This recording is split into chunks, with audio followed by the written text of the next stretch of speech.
two schools separated by a mere 2 miles. And tonight, they will be trapped in the confines of C.H. Wildman Field. Hello, everybody. We're back on the Antler Sports Network with another presentation of Seguin Cougars football. It's the Seguin Cougars coming in as arguably the hottest team in all of Texas 5A, going up against the Timberwolves of Timberview High School. It's Arlington versus Mansfield. It's a rivalry that has stood the test of time. Jared Jones, happy to be with you. Also with me for the very first time, what some would call an Arlington legend, Mr. Zach Arnold. Zach, it is an honor to have you here. And also, it's an honor to be halfway through the season and what has been a very entertaining season if you're a Seguin Cougars fan. Oh, the pleasure is mine, Jared. Thanks so much for having me on. This is a very unique rivalry in the sense that they are in two different cities, and yet, as you mentioned, they're only 2 miles apart. These are young men that have probably played against each other since they were kids. They were probably throwing the football at the local park 2 streets over, and that they end up in 2 different schools. And so to have that type of intimate knowledge of your opponent is sure to make for a good product on the field. Now, we'll hear from Coach Joe Gordon and Coach Robert DeSanto later on in the pregame. And, Zach, that's a great point you bring up. The proximity these two teams share. Going to the same restaurants, the same stores, seeing each other in Walmart every once in a while, going to pick up some bag of chips for your friends or family. It all adds to what is bound to be a fantastic game tonight. The Seguin Cougars coming into this one, perfect unblemished record of 5-0, 3-0 in district play. Timberview tonight at 2-3 overall, 1-2 in district play.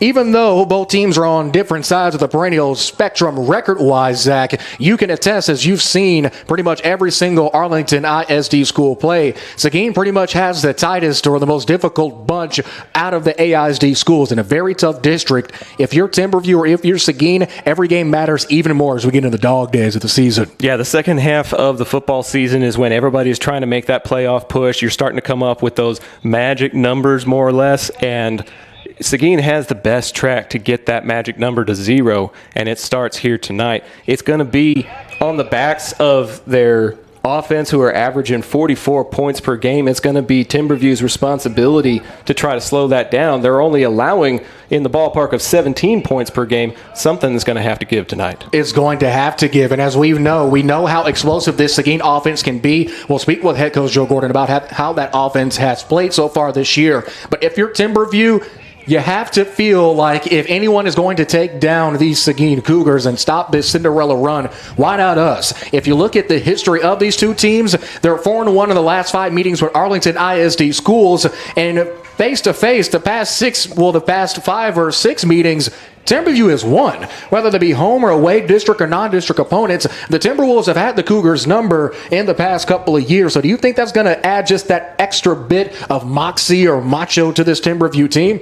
Well, confidence can be a dangerous thing if you get too much of it. At a certain point, it turns into pride, and you don't want that to happen against a team like Seguin. You're right that the last meeting was 56-23 in favor of Timberview all the way back in 2021. The last time Seguin won in this matchup was back in 2009, a 31-14 win for the Cougars. History does not seem to be on their side as far as this particular series goes. However, the product on the field does seem to favor the home team tonight. And, of course, you have the good old-fashioned term. Any given Thursday, Friday, Saturday, Sunday, whatever day of the week. Any given day, Zach, indeed. As we continue our pregame, we'll take a short break, and when we come back, we'll get to the discussion I had with Seguin head coach Joe Gordon from the ASM family of platforms. This is Seguin Cougars football.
Welcome back to another episode of First and 10 with Rams head coach Brad Sherrod.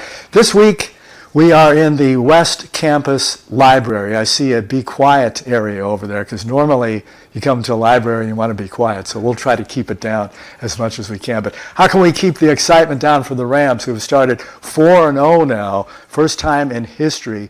They beat 2 ranked teams in those first 4 games.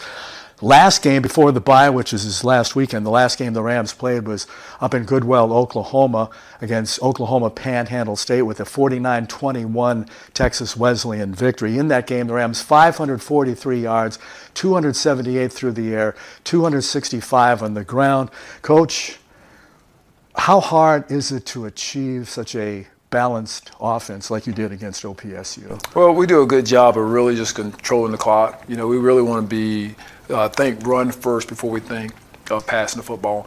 And if you can run the football, it's going to open up the passing game for us. So I think our philosophy on defense is exactly what I want it to be, is to establish the run. I think our offensive line has gotten better every week, and it's allowing us to do that, to do those things, and it's open up the passing game for Carson and AJ Bob and get the ball to those guys. And the Rams are number 2 in scoring, not only in the Sooner Athletic Conference, but in the NAIA as well, which leads me to this question about your offensive coordinator, Fran Johnson, the great Fran Johnson, because he runs some pretty good plays out there.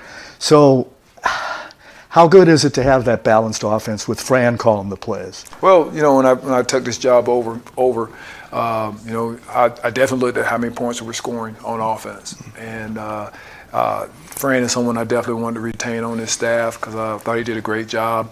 But I also looked at the time of possession too. You know, we were scoring a lot of points, but we also led the league in time of possession. So, which told me that he kind of had that philosophy of let's get ahead, but let's start managing the game a little bit to give ourselves a chance to get out of the game and win the ball game. So, to have Fran is a big help. I think our offense continued to click and doing the things that they've done in the past. So, their learning curve was a lot greater than the defense, so they're right on course to doing what they did last year. But there's still areas to improve. I think once our offensive line really gets to the point where they're gelling together, I think you're going to see a even more explosive offense. And Ernie Caesar, the great Flash, Ernie Caesar, 14 touchdowns, 12 rushing. He's caught 2 touchdown passes. That's over half of the 26 touchdowns the Rams have scored. I don't know what other questions to ask other than how much more amazing can Flash be? Well, he's dynamic. There's no doubt about it. You know, to give him the touches that he has, and I don't even think he's had over 100 yards rushing, but he's had like 4 touchdowns. You can listen to the rest of Brad Sherrod and Jimmy the St. Christopher's interview at halftime. Speaking of the Texas Wesleyan Rams, later on this week, those same Texas Wesleyan Rams will be not too far from us in Crowley, home of the North Crowley Panthers at Panther Stadium, to take on the Buffaloes of Arkansas Baptist. That game over on ASN2, pregame at 3:30, kickoff at 4 p.m. Central. Coming into this game, head coach Joe Gordon had the pleasure of speaking with him pregame, and here's what he gave us. Here in the pregame is we have a little bit of a rivalry game. Doesn't have a name for it yet. I guess we'll try to decipher that here. Jared Jones here on the sideline here at Wildman with the head coach of the Seguin Cougars, Joe Gordon. Coach, this is a game that has a lot of intensity behind it. Not only is it a district game, but it's against a team that's 2 miles away from you. So it's a lot of guys that go to the same gas stations, eat at the same restaurants. So what are you expecting to see, at least in terms of the mental battle between these two teams? Well, I think we're going to be in for a really good ball game tonight. Both teams are familiar with each other. Many of these kids went to some of the same junior highs and played in some of the little leagues. So, the level of comfort and familiarity is pretty common between the two. But ultimately, it just comes down to, where we draw the line. And, there's not a lot that separates us from Timberview. So I'm expecting a good turnout tonight from both communities. I'm expecting a good ball game. Now, Coach, using the Antler Sports Network Index, as we just introduced this month, got to take a look at not only your statistics, but how they add up amongst the district. You have the top offense in the district. You got offensive coaching staff has gotten this Seguin Cougar offense rolling this year, putting up almost 50 points a game like it's clockwork. So what's it been like seeing this offense just slowly but surely get better and better week to week? Well, I think, the big picture is how we're able to score. I think that when you look at the big picture, it's truly a combination of all three phases setting each other up. We've been able to score on offense, defense, and in special teams, and multiple games this year. So when you're able to do that, it makes it a lot easier to get closer to that, double-digit number that looks good in the final results. But all in all, I think it's capitalizing on what the defense gives us, and I think it's being able to capitalize when you're in the red zone. Now let's talk about practice this week, Coach. What have you been focusing on? What are you looking forward to see come to fruition on the field? Well, our focus has been the same since day one. Just be 1-0, go out there, be the best version of us each day in practice, and simply, look in the mirror and make sure we're getting better. And when we're able to do that, we feel like we're in good control of our own destiny. Now, controlling your own destiny has everything to do with tonight and what you've been seeing on film. What are you expecting to see from this Timberview team, and what do you want to look forward to seeing how your Cougars respond? Well, I'm expecting them to come out and be, exactly what they put on tape. They're big, they're strong, they're physical. They've got one of the top defenses in the league. They're a program that has lots of tradition, going to the regional semis. This is a team that we really have to, make sure that we're playing for 4 quarters, and, we have to be who we are and, really make plays when the plays present themselves. And I think if we can do that and win the turnover battle, I think we'll be in good shape in the fourth quarter. Want to give a thank you to Coach Joe Gordon, as always, for giving us a moment of his time. Zach Arnold along with Jared Jones in what has been a very historic night so far, the 150th broadcast in Antler Sports Network history. From the entire Antler Sports Network crew, we like to give a massive thank you to all of our supporters over the 2.5 years that we have been covering schools from not only across the state of Texas, but from multiple states: Texas, Louisiana, Arizona, Arkansas, Florida, and beyond. Wherever you may be or wherever you may be listening, we would like to say thank you. And we also want to give a thank you to Zach, owner-operator as well of Zap Productions. Zach, you cover pretty much every other AISD school. So before we hear from Timberview head coach DeSanto, Robert DeSanto, what have you seen from the district? What's your AISD outlook? This may be one of the most even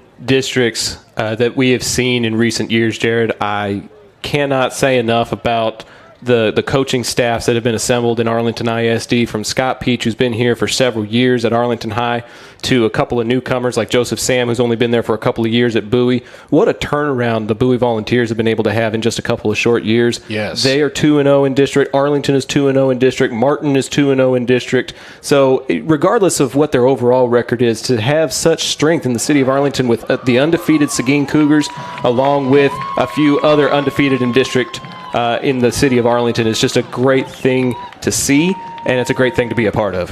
Now, Zach, I look forward to seeing what other little AISD nuggets you have sprinkled in for us. And as the Timberview Timberwolves trot onto the field, it'll be a perfect time to hear from their head coach, Robert DeSanto. Coach DeSanto, coming into this game, of course, it's a road game, but now you're going against one of the hottest teams in 5A. But funnily enough, as you've seen in this district, no game or no standing or place in the standings is certain for a week. And all it takes is one quarter or one game, and next thing you know, it could be flipped on its head. So how important is a game like tonight, being on the road? Extremely important. I mean, 100% this is a road game for us, but it's also like a rivalry game. We kind of sit in each other's backyards, so to speak, and, our kids know their kids. Coaching staffs have connected throughout the years, so there's a lot of other things riding on it, but this district, you can't speak of it enough, where how important each win is, each week is. Very tough district from top to bottom, and these guys, like you said, they are hot and very well respected, super explosive on offense, have been putting up a lot of points, and so no matter who's up, who's down, this game traditionally over the years has been a close matchup, and we just look forward to the challenge tonight. Of course, Coach, you brought up, you're pretty much playing in each other's backyards. I would argue pretty much sharing the same porch. Yeah. 2 miles away from one another, short hop, skip, and a jump away. Does that add to the intensity of this game? The fact that, as you mentioned, these guys have been together, some of them almost for their entire lives. I think it does to an extent, especially in today's day and age with social media and all the things where people can kind of talk a little bit more trash than they normally would. back in the old days. But at the end of the day, we try to preach to our kids that it's another football game, and we got to take care of us first before we worry about anything else. Now, Coach, let's talk about practice. How has it been? What have you looking forward to see at least some of the great things that you practice on coming to fruition tonight? I mean, offensively just keep getting better like we have been each week. We lost our starting quarterback week 1 in Miles Davis, and we had a little bit of a revolving door there early until Anthony took over and really kind of settled in there. So I'm looking forward to seeing them keep growing and that whole group just keep gelling as we move forward. And then defensively, we've been doing a great job of holding opponents down to the big scores, and we got a tall task tonight. So I'm really looking forward to seeing the matchup that is their offense, which is one of the best in the area, against our defense, which I feel like is also one of the best in the area. Now let's discuss Anthony. Of course, as you mentioned, beginning of the season, your starting quarterback goes down. That throws a huge wrench into your game plan, not only from week to week, but really for your entire outlook on the season. So how has the rest of his teammates gravitated towards him and accepting him in this new role as he stepped up? I tell you what, they've been outstanding. They've kind of galvanized his confidence because they've had his back and reassured him week in and week out, that they're there for him and that they want to be there to make sure that he has everything that he needs to be successful. It's been a tight-knit group. We've circled the wagon, so to speak, around him to try to get things done. Defense is taking a little more on their shoulders to know that they got to do what they can to keep the games close. And then up front, offensive line and our run game with Jay Woods and Taylor Hansen and now Cedric Portley coming back from his knee injury have really taken a lot on their shoulders to try to take the pressure off. And I can't say enough about Tyler Madison, our slot receiver.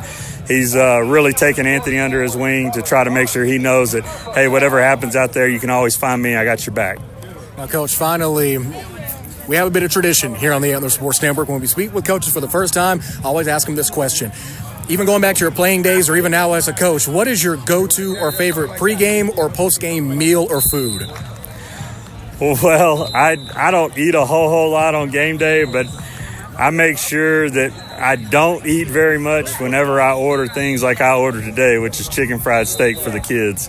So we had chicken fried steak before we came over at about 3:30 to make sure we got it in and settled enough time. But I made sure I got a full plate of that today. All right, thanks, Coach DeSanto. A little bit of chicken fried steak. Zach, let's get your input on this. You a chicken fried steak kind of guy?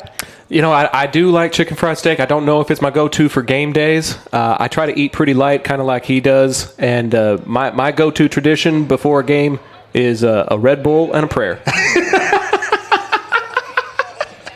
One for the ages there. Thanks, Zach. As we get ready for a kickoff, Timberview winning the toss, electing to defer, so Seguin will take over on offense as we will prepare to get starting lineups for both ball clubs in a moment. Seguin, taking the opening kickoff, will be going from right to left on your respective devices. Ready to boot things away for Mansfield. Timberview is going to be Emma Young, 5'8", senior, ready to boot things off right from the center X on the 40-yard line.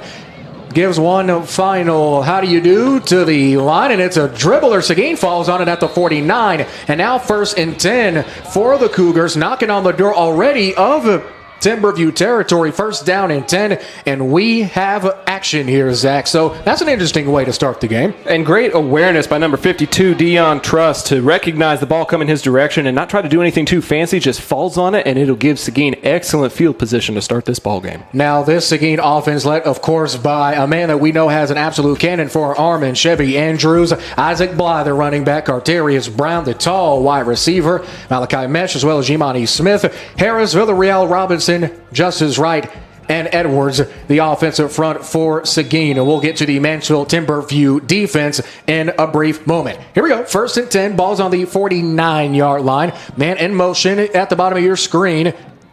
It's going to be Deshaun Marble. Andrews drops back, looking, flush out of the pocket, rolls out to his right. Strike across the middle of the field at the 40, and it's caught. Going the other way with it is going to be Brown, we just mentioned, and a huge play. Gain of 15, move the chains, 1st down and 10. Zach, Seguin's offense already going early. Yeah, and Brown's a great big target going across the middle of the field like that. Easy pitch and catch for the SMU commit. Seguin already back to the line quickly. Andrews barking orders. He's got 4 out wide, 2 in the slot, and 1 lone back. Drops back now again, looking. Has his running back into the flat. It's going to be Hughes. Hughes gets knocked over from the back, from behind. But he looks like they're going to give him the first down. No, they're going to make that a gain of around 8, making it 2nd down and short. But anytime you can get a swing pass for positive yards like that, make it 2nd down and manageable, I would not be surprised to see a shot at the end zone at this distance. Hard to disagree with you there. 11 and a half minutes left to go in the first quarter. Andrews spins, looking, plants and throws. Incomplete pass was intended for Jimani Smith. And right now we're seeing pretty much what we've seen from Andrews all year long, Zach. Andrews poised in the pocket, able to use his feet, and more importantly, he is patient. Yeah, Andrews had over 250 all-purpose yards in last week's win against the Colony, and he's well on track to continue that trend tonight. For sure. We know Andrews can light up a defense. 11:21 left, ball to 36 after the incompletion. Ball on the 28-yard line. It's going to be a handoff. Stutter stepping and looking is Bly. Bly pushes through. Did he get enough for the first down? I think he might have. He needed to get to the 25 and, move the chains. Short gain, Seguin, fresh set of downs. And that big offensive line for Seguin almost looks like I'm watching an SEC team. That's a huge front 5. And what a great front 5 to be able to rely on. You need 2 yards. They go and get you exactly 2 to keep the drive alive. 2 yards, no extra change needed. Clock rolling. 10:55 left in the first. Seguin on their opening offensive drive, looking to keep their undefeated, historic record-setting start of the year going. Andrews under center. It's going to be a pitch. Malachi Mesh, stutter step to the left, gets to the line of scrimmage, and maybe got a yard more than that, but not much after. And that's going to be a short gain. And I don't know if we're going to see a lot of Mesh, especially with the way Timberview's outside linebackers are set up. Zach, they're not going to let Mesh get very far after first contact. Yeah, Timberview's run defense is very, very stout, and so it's going to be interesting to see whether Seguin tries to go up the middle like they did on 3rd down or if they try to spread them out. There's a lot of athleticism in that front 7 for the Wolves. As you see on your screen, the Timberview starting defense led by the big D lineman, Dylan Battle. Here's Andrews. Play action. Looking. Lets one fly. End zone for Brown. Batted away. We know that Andrews likes to go up high to Brown. This time, Timberview right on it, Zach. Incomplete. The 5'9", 155-pound senior Landon Blair with the deflection, and he timed that perfectly to force a 3rd down. As we get another look via our SportScope instant replay. Get in the game with SportScope with the UIL officially allowing instant replays at games. Get your school, your program, and your district in the game with SportScope, official instant replay provider of the Antler Sports Network. After the incompletion, it's 3rd and 7, 9:52 left. Andrews in the gun again, fakes the handoff, drops back looking to his left, gets flushed out, immediately blitz, maybe has one more man to beat before he gets into the second level. Jukes gets to around the 15 and looking for more. Big push there, gets the first down, and some extra change to go with it. Gain of 10 makes it 1st down again for Seguin. Andrews had a rushing touchdown in last week's game, and he was just a couple of moves away from getting one here to start this ball game. There was no spy in that front 7, and Andrews took advantage of that. The entire secondary had their backs turned, focusing on those deep threat receivers, and Andrews had a lot of greenery to be able to move the chains. If you're this Mansfield Timberview defense, you have to have somebody on Andrews. He can be so elusive if you give him too much room and too much time. And Zach, as we've seen here, he has taken liberties well past his initial progression. After the first down run, they got to get it snap off in 2 seconds, and they do. 9:09 and rolling here. It's a handoff. It's to Bly again. Bly gets to the outside and around the original line of scrimmage. No, they're going to say he lost some real estate on that one. We haven't really seen much of this Seguin running attack lose yardage. Well, that's going to be a loss of 3. 2nd down in a country mile. Well, within the red zone. And that's great pursuit again by that linebacking core for Timberview. so far, stretching it out has not been super successful. We'll see if that offensive line is able to move things in the trenches moving forward. And they're going to have to, as we know they have the size, but can they match up with the speed of this Timberview defensive line? 8.5 left. Andrews looking to throw. Flag is thrown. It's let go. Double flags there. We have a flag in the end zone as well as a flag at the line of scrimmage, Zach. It's going to be interesting to see how the officials talk this one out. Well, the first one was in the direction of holding right there between the offensive and defensive line. It was a very obvious pass interference in the end zone. My best guess, this will be offsetting, and we'll play it again. Most likely so, as the officiating crew from the Fort Worth football officials group. White hat tonight is Bill Theodore. Umpire is Chris Thames. Headline judge Thomas Bean. Line judge Durwood Manley, who, interestingly enough, he's an NFL official, too. He's going to be in London doing an NFL game. So, how about that? So thank you for gracing us with your presence. I feel like we're kind of don't deserve We've got a celebrity here tonight. Indeed we do. Brian Warren, the side judge. Armando Alvarado, the field judge. And Kevin Yarbrough, the back judge. It is indeed offsetting penalties, so the down will replay. It looked like the indication was holding against the defense, pass interference against the offense, but he's got his back to us, so those may have been arm directions moving in the wrong way. I don't know. I don't have the best eyes in the world, but that might have been defensive pass interference. I don't know. Offensive holding, perhaps, but either way, it looks like we're just going to do it again. At the end of the day, that's why I wear the broadcast headset instead of the zebra shirt.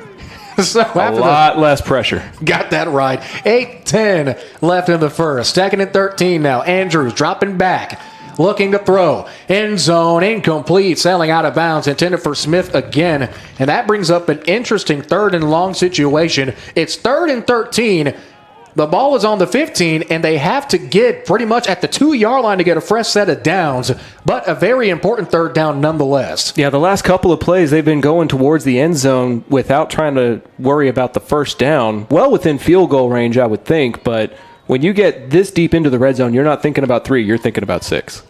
We know how aggressive Coach Gordon and that coaching staff can be on offense. They do not mind going for the home run ball on 1st through 4th down. Let's see what they have in store for what's here. 4 out wide, stacked at the top of your screen.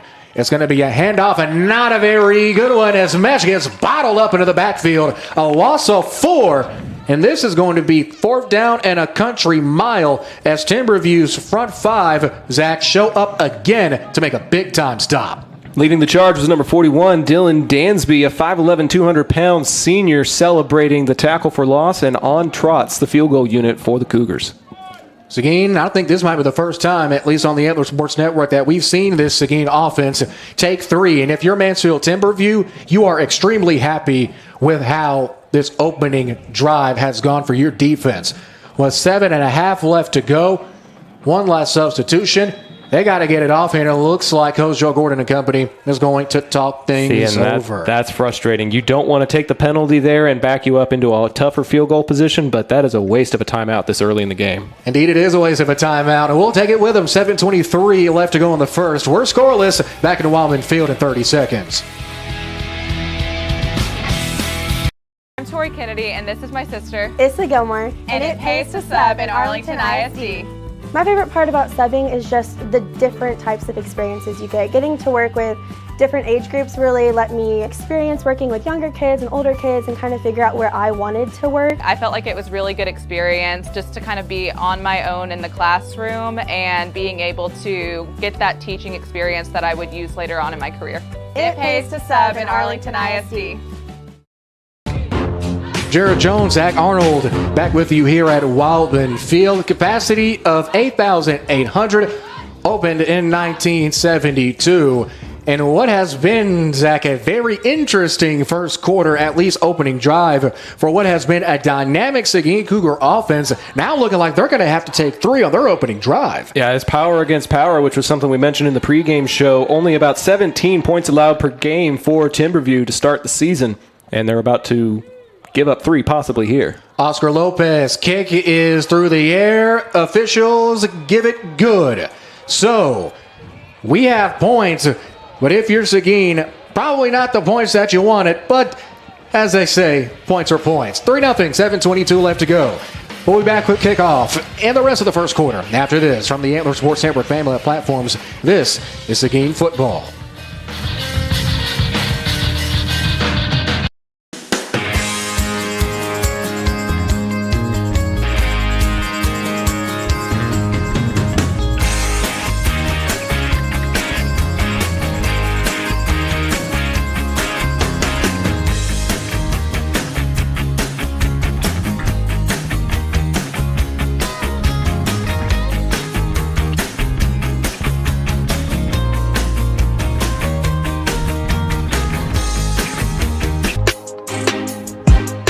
A sentence that not many defenses have been able to say going against this Seguin team.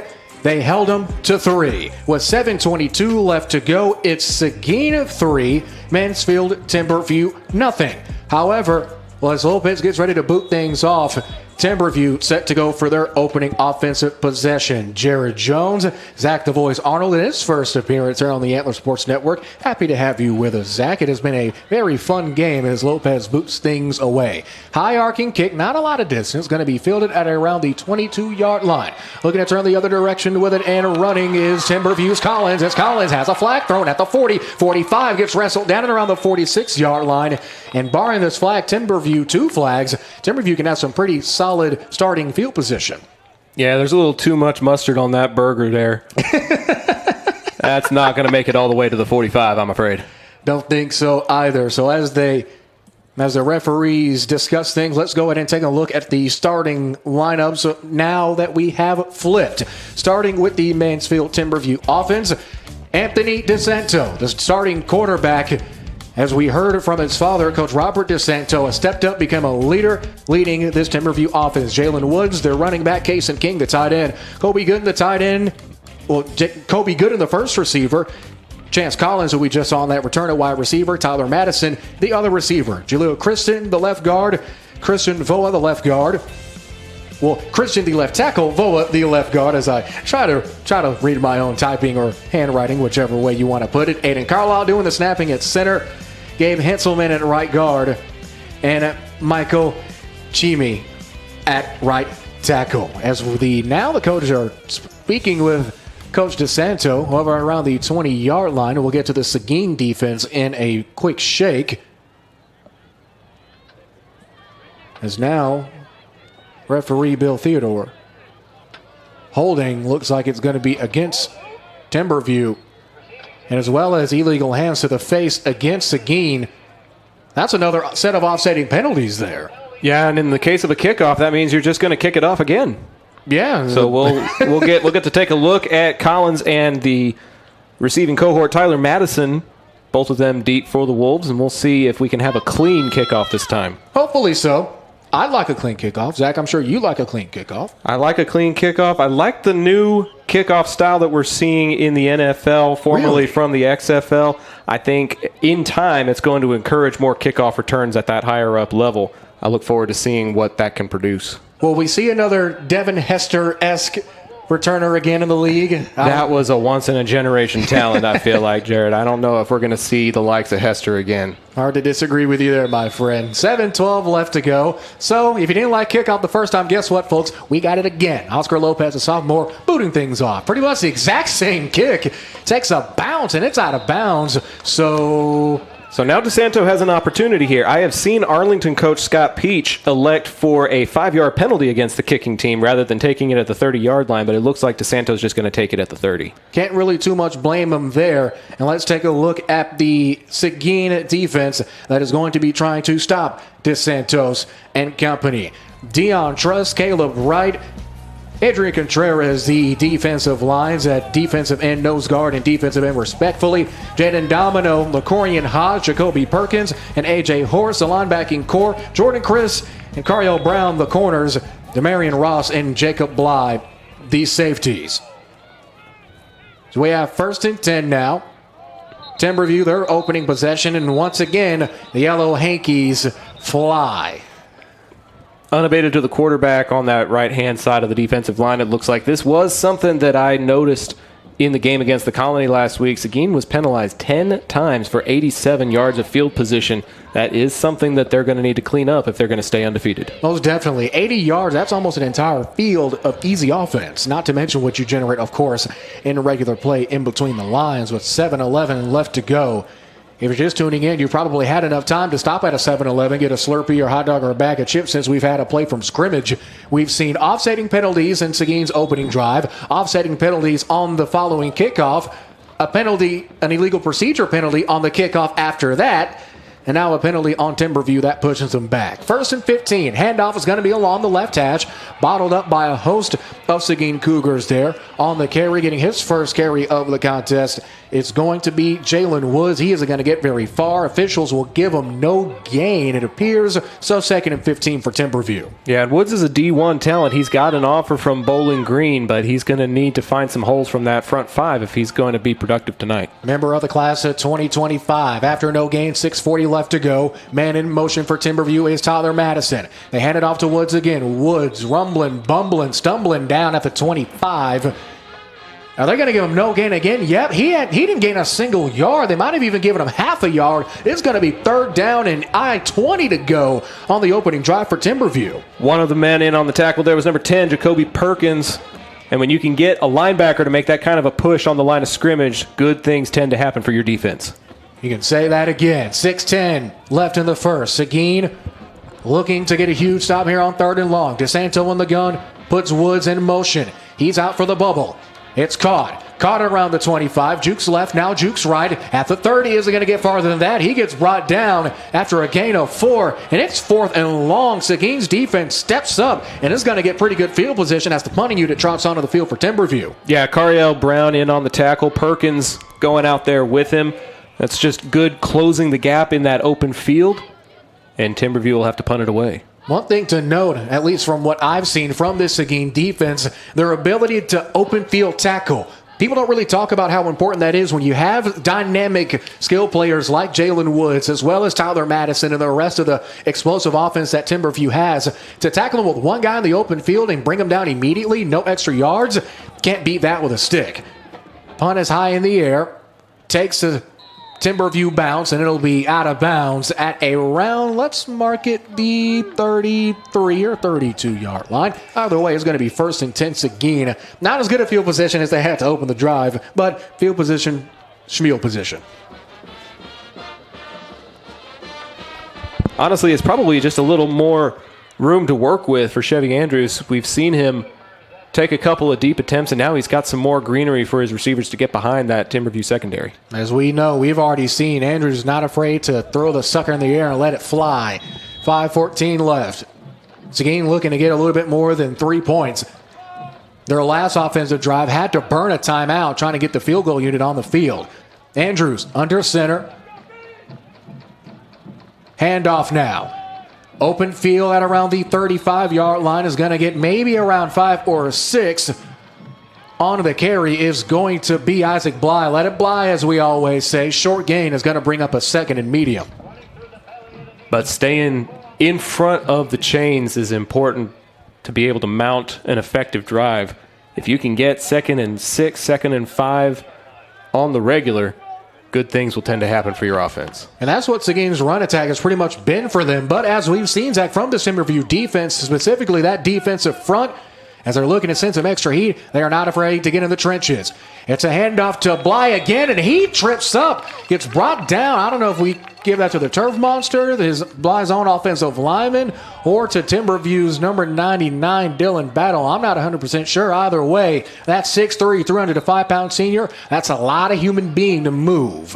Battle will probably get credit for the tackle, but it looks like he may have run into his own man, who is now a little bit shaken up trying to get off the field. Getting escorted is Vaden Kincaid, the senior offensive lineman. Gets decisions off the field. Looks like he might have tweaked that left ankle, as that's a big part of that Seguin offensive line now on the sidelines temporarily for this 3rd and 11. Both teams' offenses, Zach, have pretty much stalled. And we were looking at vaunted offenses in the pregame. field position and points could end up a premium if this battle in the trenches continues. For sure, especially with both teams not being scared to keep it on the ground. This clock has moved. We have 4 minutes left to go in the first. So it might be a good old-fashioned case of who has the ball last. Dropping back is Andrews, taking the snap. Flushed out. Spins. Still has room. Has a backside block. Going to take off at the 30. 35 pushed out of bounds. He gains 4, jumps over the bench. And Andrews using his legs to extend plays yet again. Man, Andrews is a kid that we know definitely likes to live on the edge. However, isn't going to get much yardage or much help. Short game, bringing up 4th and long, punt time for Seguin. Yeah, he was able to cover a lot of ground. Unfortunately, not enough of it was upfield. Good closing speed by Sean Larry, the senior linebacker for the Wolves, to force the punt.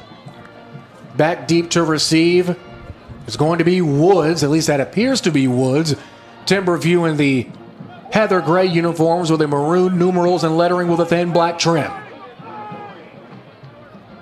High punt.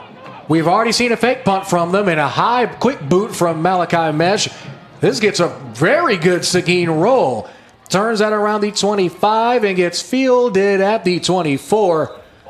Nailed down by Cohen Peeler. And it's going to be another offensive opportunity for Timberview, 1st and 10. With 3:36 left to go, Zach, is this the game that you were expecting? Because I don't know about you, I'm fairly surprised on how even this game has been so far. Well, we saw in the interviews with both of the coaches that these two teams are very familiar with one another. There's no lost love between these two clubs. You mentioned that there was a little bit of trash talking that happened before the game started, and right now it's the defenses that are doing the most talking with a 3-0 score on the scoreboard. Looks like a soccer score, pretty much. Or an SEC score. Dare I say an Iowa Hawkeye score. Oh, goodness, no. I digress. 3.5 left to go. It's a handoff. Breaking to the outside at the 40. Still spinning, looking for extra room. Going is Hanson. Hanson gets brought down and around the 43-yard line. Big time run for Timberview. Move the sticks. Their biggest play from scrimmage tonight. How about that? Spinning, breaking multiple tackles on the hit for Seguin.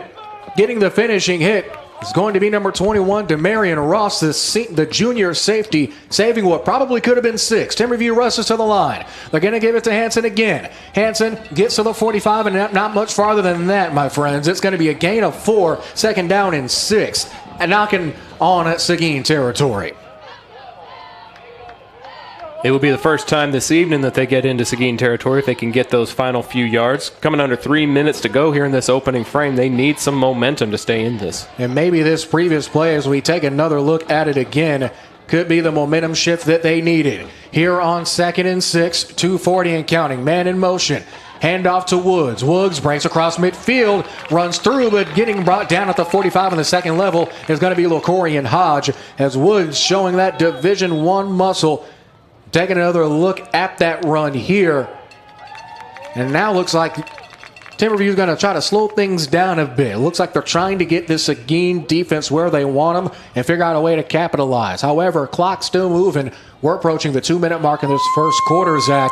The run has been great for both teams. At this rate, we may be home by 9:30. I'll tell you what, you're not going to hear any complaints from this old guy. 2:09 and rolling here. DeSanto in the gun. Handoff again. Woods breaks to the numbers at the 45-40, pushed out of bounds and crashing into one of his coaches.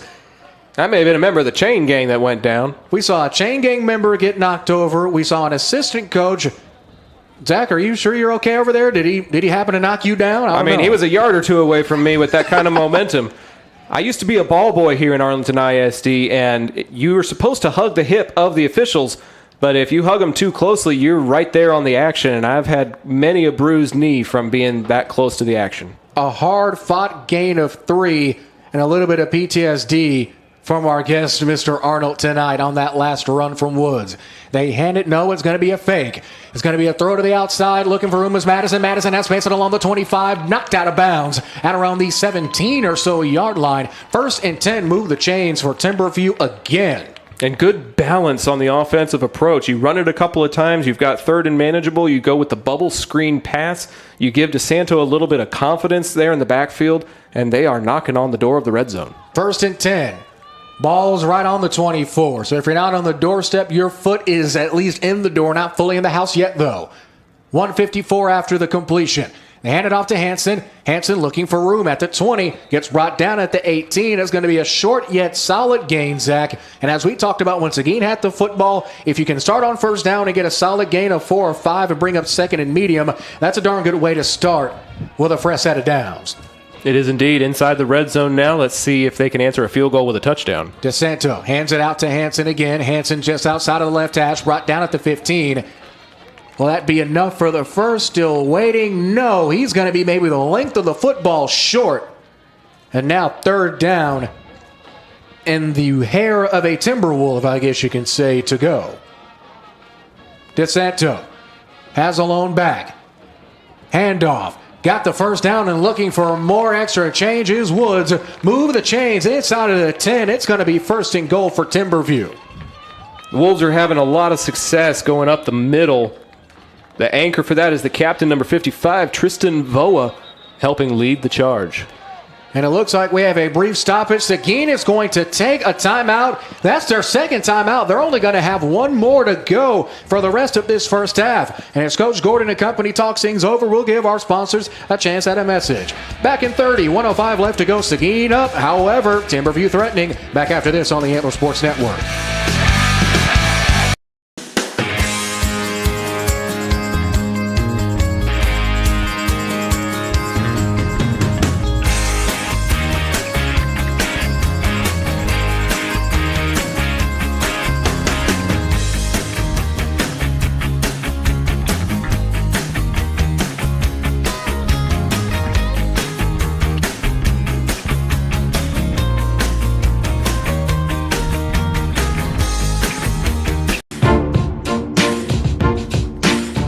Jared Jones, Zach Arnold here at Wildman Field. 105 left to go after the Seguin timeout, Zach.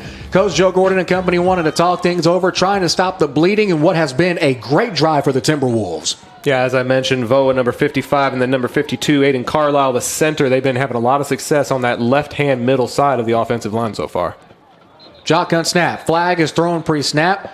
Looks like this one's going to get sent back, and this first and goal is going to be a tad bit more difficult as we once again see some laundry on the field.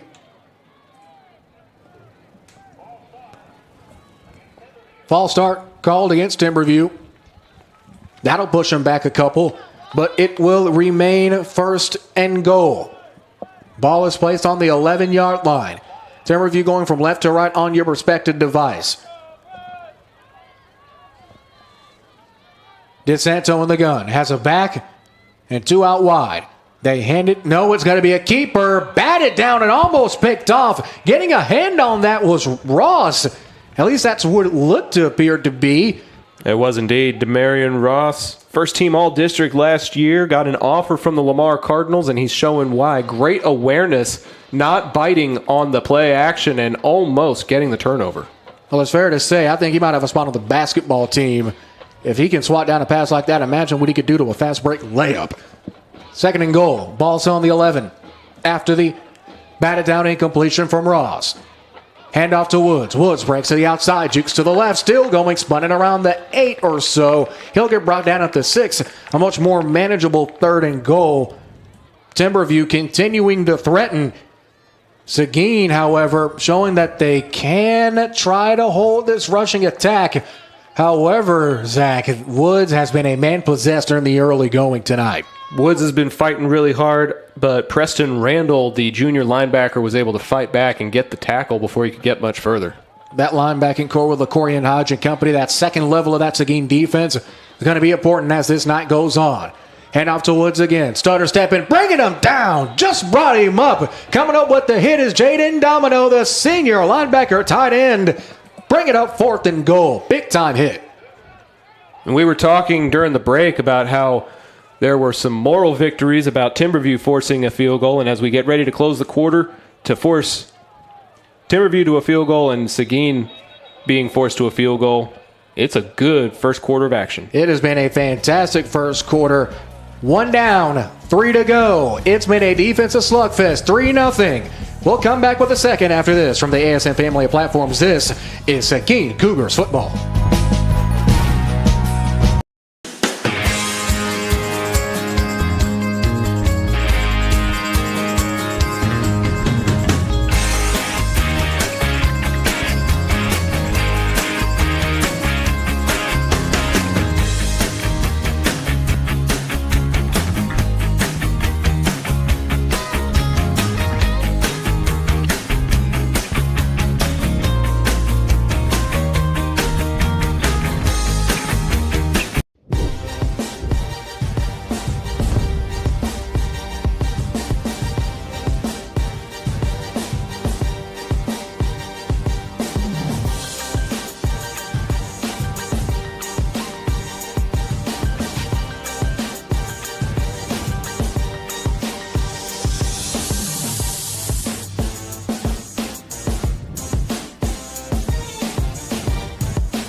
Second quarter, just moments away. And it looks like Timberview is going to try to take their three and try to even this thing up as we begin quarter number 2. On 4th and goal, Jared Jones, Zach Arnold with you, almost blocked. The field goal is up, and it is bueno from Emma Young. The field goal is through and true from 10, and now our score, we are back leveled again. 3-0, Timberview strikes back. We'll take yet another break, but don't go anywhere. Back in 30 more seconds. We've ticked off 1 second in the second quarter. We'll have the rest of the 11 minutes and 59 seconds after this short break.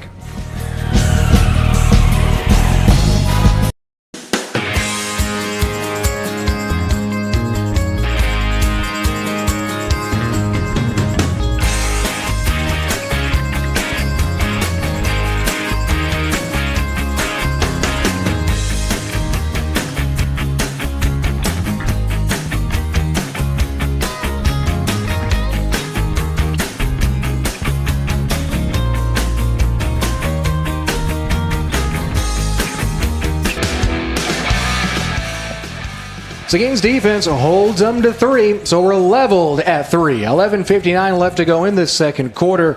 Jared Jones, Zach Arnold, happy to be with you in Arlington, Texas. Seguin Cougars versus the Timberview Timberwolves. 7th meeting since 2008. Timberview leads the head-to-head 6-1. Both teams, ironically, played their first seasons of football in 2004. So a good chance that none of the guys on the field were even born when either of these teams played their first season of football. Young with the fake kick. Flag is thrown, most likely going to be an illegal procedure penalty. Returning going the other way with it is Jimani Smith. Smith at around the 36-yard line or so, 37 mark it. But again, there is a flag at around the 40, made by the head linesman and some of the officials sharing a laugh with the Timberview coaching staff. However, Zach, can't blame him for trying to get a little innovative. Yeah, well, I've noticed more and more this season, Jared, that you don't always have a super strong leg at the high school level. And when that happens, you have to get creative with your kickoff approaches and try to figure out just how much field position you're willing to trade off. Because the touchbacks go to the 25-yard line. This one's going around the 35 if there wasn't any penalty yardage. So are you willing to sacrifice 10 yards of field position on your kickoff? Unfortunately, with this illegal procedure, it's a bit more than that. Well, Zach, we saw the very opening kickoff of the game. It was an onside. Seguin took their opening offensive possession and drive from the 49, their own 49. Right. So that tug of war of field possession, definitely something to keep our eyes on. Seguin's offense, led by Andrews, accompanied back on the field, 1st and 10 from the 42. Andrews drops back, handoff, open field for Bly. Bly gets the left hash and ain't going to get much farther than that. Might have gone in line of scrimmage. Yep, that's where they'll put him. No gain. Timberview's defense led by Sean Larry, the 5'10", 205-pound senior, coming up with a big TFL. We've called Larry's name a couple of times this evening, and I have a feeling it won't be the last. He's anchoring that front seven, flying to the football, and forcing Seguin to try a different approach on the ground. And it seems to have been knocking off their mojo just a little bit. Well, if you follow the Seguin Cougars so far this year on the Antler Sports Network, we know their run game works very well. They can get to the outside into that second level along the hashes and along the flats. So if that can't get going, might be trouble. Speaking of trouble, Andrews rolls out, gets a big time block at the 40. Maybe one more man to beat. Flag is thrown, reaches out to about the 45. Clock will roll. Ooh. And nope, it's going to stop. Penalty flag is thrown back at the line of scrimmage. As we take another look at Andrews, trying to extend that play as much as he could. We'll try to see where the possible flag might be. Don't know if it's on that block or so. It's going to be on that block because the referee, Bill Theodore, threw that out of his pocket, just let it land right in front of him. You can't do that in front of the man in the white hat. You just can't. We see this moment here on this moment where we pause it is when that flag was thrown. Thankfully, we have the beautiful technology that is instant replay, courtesy of SportScope. There's going to be a chop block called against Seguin. 2nd down. And let's call it Oak Cliff, Lancaster. What do you say? At least a fourth of the football field. And you don't want to play behind the sticks like that, especially with the way both offenses have been stalling. Officials will mark it 2nd down and 25 to go as we cross 11 minutes remaining in this first half. Andrews, similar formation. Lone receiver at the bottom of your screen is Carterius Brown, standing at 6'4.5" tall. 6'5" with the cleats. With the cleats, probably taller than that. It's going to be a handoff to Mesh. Mesh isn't going to get much yardage, might have gained 2. It's going to be 3rd down and long. And if you're Timberview, slowly but surely, as his defense continues to halt this explosive rushing attack from Seguin, your confidence has to slowly but surely be building and building more and more as this first half transpires. What I'd be curious to see is what kind of halftime adjustments Seguin's coaching staff is able to make, because right now the run game is not working, but they seem to be hesitant to throw the ball as much as they need to. If you recall, a couple of weeks back against Grapevine, their secondary was pretty much one safety. Timberview, 2 safeties back there as Andrews gets wrestled down in the backfield. Big time hit TFL. How about that? We've seen Andrews pretty much run wild all game long, Zach. For the first time tonight, he gets wrestled down for a sack. And who else but number 0, Sean Larry, in on the sack, and he was pretty much untouched. Got to the quarterback in a matter of seconds, didn't even have much time to react, and now it'll be a punt from the Cougars. Punting time again as Lopez trots back onto the field. The record for longest yardage to gain is 35. Seguin almost there. Looking at a 4th and 32 punting time. Collins back deep for Timberview. One thing about Timberview, even though they use pretty much all their receivers for kickoff and punt returns, and it looks like, yep, it is going to be a delay of game penalty. So this is going to be a much more difficult 4th down. 4th down and 37. Collins doesn't move, however. His heels, no, starting to inch up just a tad bit more now as he's on the top star of the AISD logo, which, interesting little design fact, every star of that AISD logo, or every point of the stars, it's bobbled. Lopez is going to keep it. Flag is thrown. He gets brought down at the 9 or about the 11-yard line. Goodness. Oh, boy, this is going to be interesting.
Find your support system. At Texas Wesleyan, you'll get the one-on-one attention you need to succeed.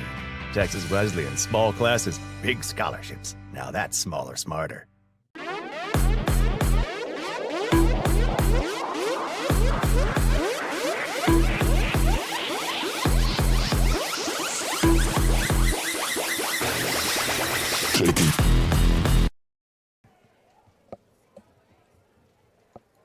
Jared Jones, Zach Arnold back with you here at Wildman Field.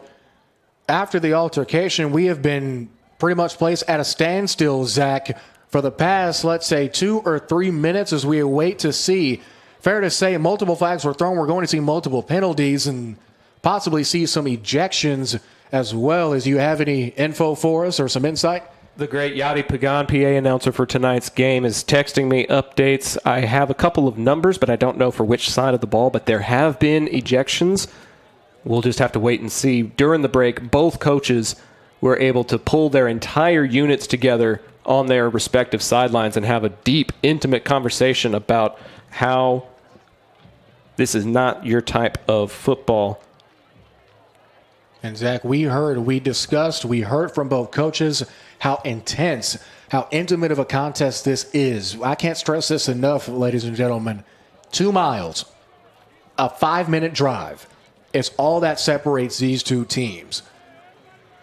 And we don't know, of course, what goes on in the minds of a player, what gets said on the line of scrimmage or on the field, in the bottom of piles. Our crowd mic can only reach so far. But one thing we can say, looks like nobody is hurt or injured. So that is the major thing that we want to take away, both sidelines, as we go down to the field to try to get something. I do have confirmation now, Jared. Number 3 for Seguin, Lacorian Hodge. Number 18, Deshaun Marable. And number 21, Demarion Ross have all been disqualified from this game. For Seguin. What about for Timberview? Do we have any insight on ejections there just yet? As of now, it seems to only be Seguin players that have been disqualified. They are the ones who seem to have initiated the kerfuffle, as you put it, on the visitors' sideline. We will have to wait and see exactly what transpires, but at the moment, the ball is sitting at the 10-yard line, which would be a first down and goal for Timberview when we finally come back to live action. Yeah, and as before we had the altercation and faded to black and went to break, it was a punt, a bit of an awkward snap that turned into Lopez rolling out to the left side, to his left side, around the 10, and getting bottled up, but there were flags thrown in play. Correct. There was one on the far side of the field, but then there was a lot more laundry that was thrown after the play was dead. Definitely so. Clock is sitting at 8:49 left. Timberview comes back onto the field. Final departing words for the Seguin huddle just in front of us here at Wildman Field. Seguin now comes onto the field. And Zach, you are correct. It's going to be first and goal for Timberview. Prime real estate. And it's fair to say a lot of momentum on both sides. A touchdown here will nonetheless swing it handedly into the favor of the Timberwolves tonight. 8:49 left to go. DeSanto back in the gun. Takes a look at the play sheet on his wrist on the left hand. Has 3 out wide, 1 in the slot. The lone receiver at the top of your screen is Mason Boone. Seguin jumps. Flag is thrown. Possible free play. It's a handoff to Woods. Woods battling through. Pushing forward. Still jockeying for position at the 2. Up still. Brought down. A helmet comes off at the 5. Play is whistled dead. Wow. That was a very long play. Both teams getting solid pushes from their respective lines. But either way is now Timberview.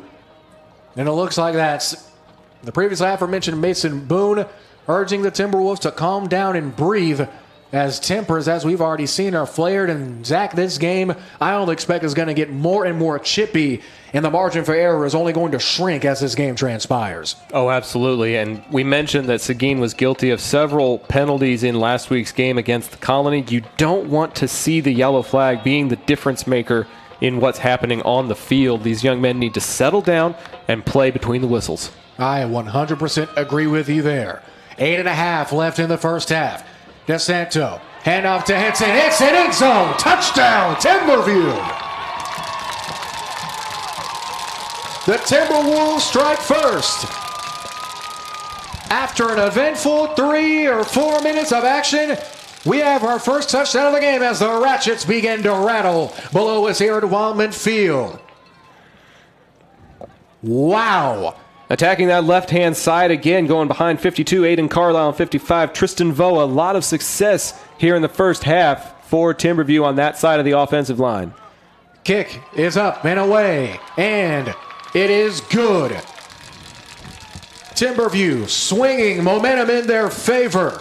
With 8:27 left to go in this first half. Ladies and gentlemen, this is shaping up to be an ASN Classic. Broadcast number 150 continues after this.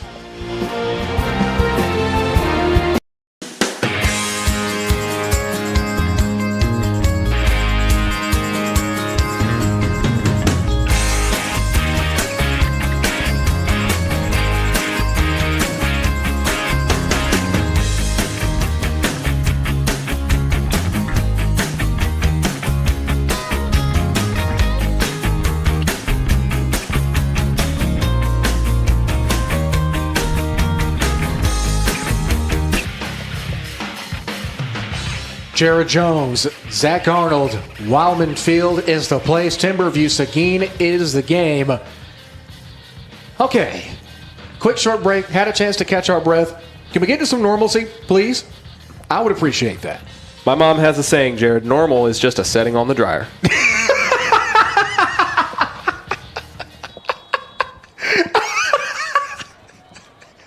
Is that saying of the year? It might be. I think it has to be. It's words that I try to live by because high school football is as chaotic as life can possibly be. Another fake kick once again. It rolled to the 50. Timberview falls on it. Waiting on the officials. I don't see a flag. I don't think it made it to the 50, though, is the problem. I think it was recovered on the 48. That should be an illegal touch. Well, thankfully, Zach, we have the beauty that is instant replay, and no, don't think so. As we take another look at it here, nope, as you can see, it's caught by Timberview's Terrace Banks at around the 48-49 yard line. So now Seguin will take back over 1st and 10 with prime field position. Good field position, good amount of time on the clock at 8:25. Worth noting, though, Jared, Timberview won the toss and deferred to the second half, and they lead it by 7. Seguin needs points before the break if they're going to keep pace with Timberview. And also another thing to note, Zach, as you can see on the scoreboard at the bottom of your screen, yes, Seguin has one timeout to work with. Andrews in the gun. It's going to be a handoff. Breaking to the outside, looking for room is Bly. Let it Bly. Flag is thrown to the backfield. Yellow Hanky makes its appearance again. I think we've seen more flags than plays from scrimmage, folks. Either way, barring the penalty, that's going to be a gain of 11. It's the longest run that Bly's been able to break all night, and it's because the hole was created artificially. And that'll back them up behind the sticks again, which was a concern during the last drive. And they'll play behind midfield. You get the possession, you get the ball across the 50, and then you commit a mistake that pushes you back into your own territory. Cannot have that. And how much of that, and this is probably the penultimate question, is because of the intensity of this game? So far this year, one could argue Timberview has given the Cougars their best game yet.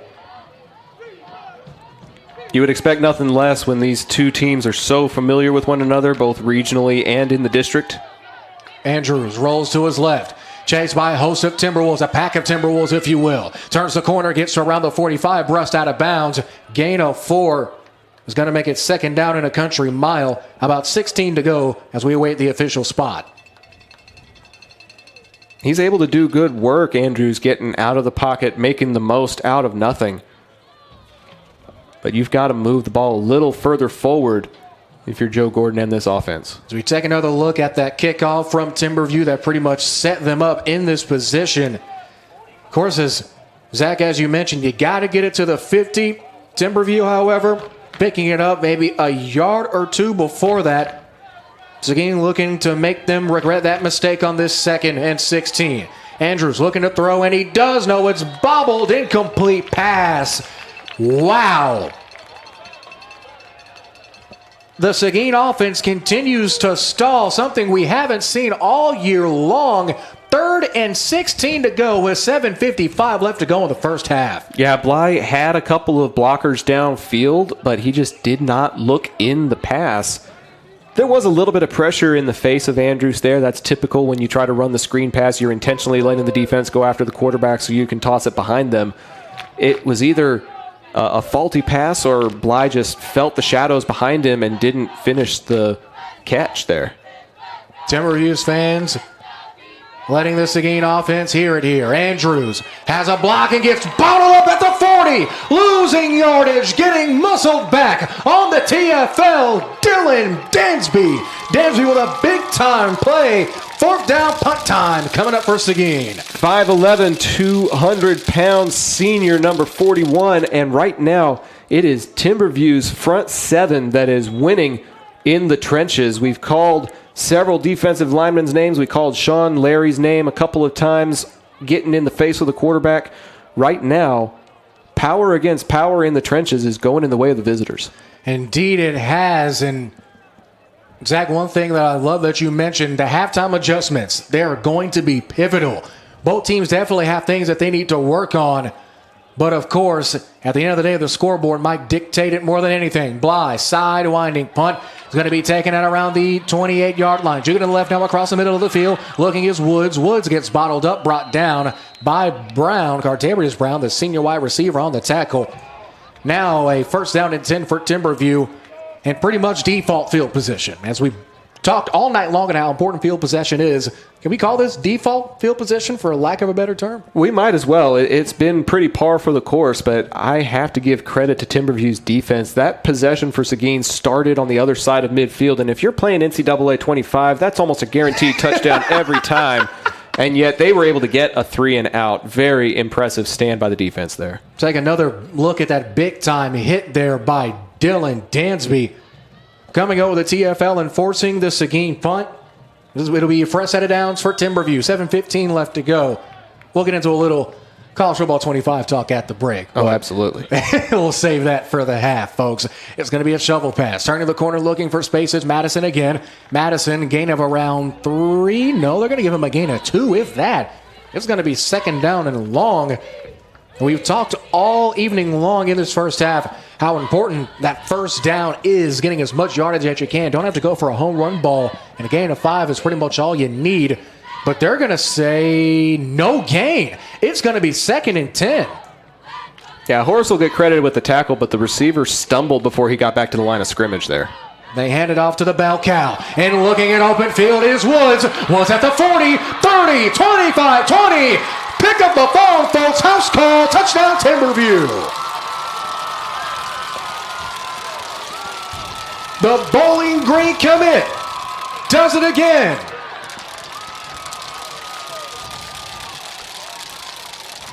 And when we get ready for the instant replay, you're going to see. Look at the hole that's created up the middle there. It's the tackle and the guard splitting the defense, and then Woods does the rest. You can see him kick in the afterburners there, and nobody's going to catch him once he has that much open field. Nobody at all. Extra point is up and good. 6:34 left to go. Flag on the field here. No, trying to see. Yeah, you're right. Hankey is on the field as the officials convene. The Timberwolves flags come out in full mast. And now all the officials convening out around the 5 here on the Antler Sports Network. If the officials talk like this, the main question we believe is Applebee's or Chili's. That's a really tough question because I'm a big fan of the quesadilla burger at Applebee's, but the 3 for me is a tough combo to beat. That's unbeatable, dare I say. And so far, dare we also say, this Timberwolves offense looking unbeatable. Momentum firmly on their side after the PAT with 6:34 left. It is 17-3. Back in 30 on the Antler Sports Network. Tori Kennedy, and this is my sister. Issa Gilmore. And it pays to sub in Arlington ISD. My favorite part about subbing is just the different types of experiences you get. Getting to work with different age groups really let me experience working with younger kids and older kids and kind of figure out where I wanted to work. I felt like it was really good experience just to kind of be on my own in the classroom and being able to get that teaching experience that I would use later on in my career. It pays to sub in Arlington ISD. Hoo-wee! It has been an eventful second half as kickoff is up and away. Takes us a game bouncing around the 30 now, looking for open space and plenty of real estate is Mesh. Mesh at the 45. Maybe one more minute, beat at the 35, 30. Gets brought down. I don't see any handkerchiefs anywhere, folks. And a big time play. There's the flag. Right in the backfield at the end of the run. Man, oh man. Brought down by one of the two kickers, Jose Hernandez. And now another flag near the Timberview sideline. Somebody said something they shouldn't have. Maybe they preferred or said that the 3 for me at Chili's was bad. I don't know. Maybe. Jared, I'll tell you, there has been so much laundry that the field judge on this Timberview sideline has lost his hat. Most of the time, officials will have 2 flags, one that they use as their primary and then another one in their back pocket in case they need it. And then if the situation arises, you throw your hat if you have to do a third penalty. And that field judge trotting up the near sideline does not have his hat at the moment. Someone's laundry on the field. You better pray to whatever higher power you believe in and that you have some extra quarters to go to the laundromat after. Because now it looks like Bill Theodore is going to give us an explanation. Sportsmanlike conduct penalty called against Timberview. And only Timberview. Yeah, only. But we saw 2 flags. So maybe was that dueling unsportsmanlike penalties called against Timberview? We'll see just how far they march it. It was originally spotted at the Timberview 45. It'll go to about the 30, and it continues. This is double unsportsmanlike that'll move it all the way into the red zone for the Cougars. 30-yard turnaround. Not to mention about the 35, 36-yard return. So in one flag, 65, almost 70 yards of turf eaten up. It's going to be 1st and 10 now for Seguin from the 17-yard line. If Seguin wants to get in the end zone, no better time than the present, to quote Coach Joe Gordon in the pregame. And Carterius Brown has been relatively silent so far this first half. I want to see Andrews look his direction this possession. Here we go. Let's see what he does. It's going to be a handoff to Bly. Bly right down Main Street, trying to get to the mayor's office, but didn't make an appointment. No gain. 2nd down and 10. Wow. In this day and age, you can't take walk-ups anymore. You better make an appointment. At least try to go online or call or something. One important thing to note, both Brown and Peeler, the receivers at the bottom and top of your screens respectively, having much taller cornerbacks on them than in recent weeks. That throw, wheel intended for Mesh, is incomplete. Now 3rd and 10 for Seguin. I don't know what happened to Andrews' arm there, but it almost looked like a rubber band that snaps when you pull it too far. Yeah. It just wobbled out of his hand on that throw there. Great comparison. And Andrews, we know, is pretty surgical with his arm with 5:55 left to go in the first half. Brown, once again, the lone receiver at the bottom of your screen. Similar formation, Mesh in the slot. Peeler also with him. Looks like they're going to go fade ball here. Lays it out there. Caught! He caught it! It's into the end zone! Touchdown, Seguin! Going up top next to the reunion tower.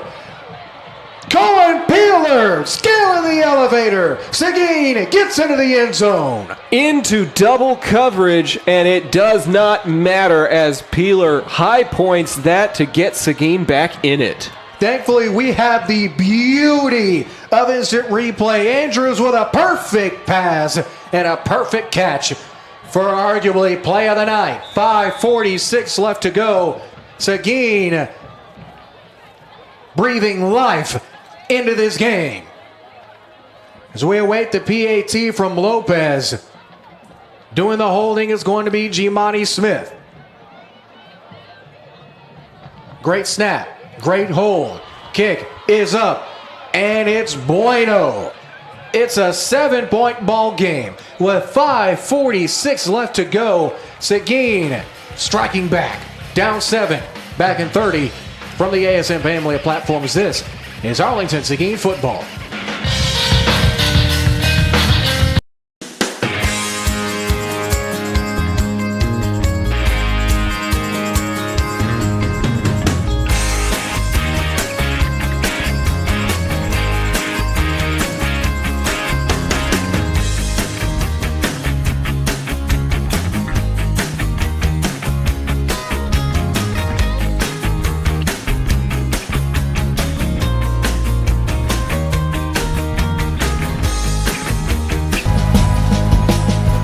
Seguin striking back, gets onto the board via a 17-yard fade ball from Andrews to Peeler. Zach, you said in the break you noticed something with that last play. What have you got? Well, the biggest thing, Jared, is when the score was what it was at 17-3, and the ball's at the 17-yard line. This is 2-down territory, and this is a 2-down play call. You're going for the end zone, putting it in the fate of your 6'5 wide receiver, see if he can do something with it.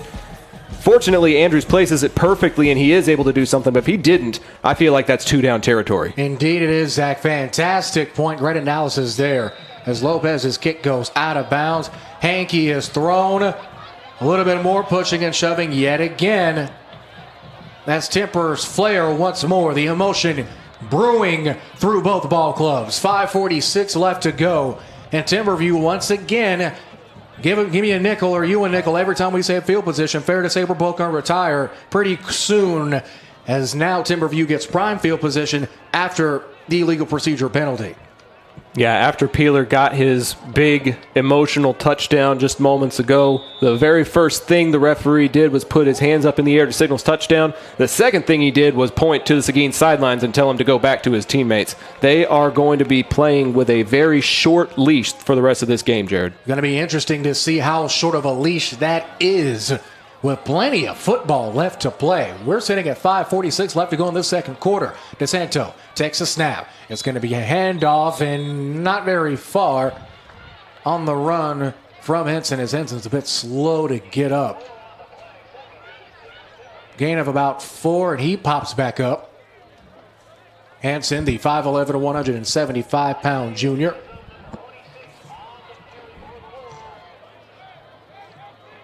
They are going to make it a gain of 4. Ball is placed at the 33. Man in motion. Woods, that is. They're going to hand it off to Hanson again. Hanson gets brought down. Seguin, do they have the football? Waiting to see. No, looks like Timberview got it back. See if we can maybe find an exact moment as to when Seguin thought they might have had the football. Hard to see from our angle at the bottom of the pile. No, looks like Seguin unable to force a turnover. However, a big play nonetheless. Hanson only gained a yard. Now it's 3rd and 5. Pivotal 3rd and 5. DeSanto dropping back, looking to throw. Strike across the middle. It's caught. Caught at midfield. Turning out of the way is Collins. Collins jukes a man at the 45 and gets brought down. Move the chains. Timberview first down. And this is just a contrast between the 3rd down momentum that Timberview was able to force against Seguin a couple of possessions ago. You have a 3rd down and long, 3rd down and medium.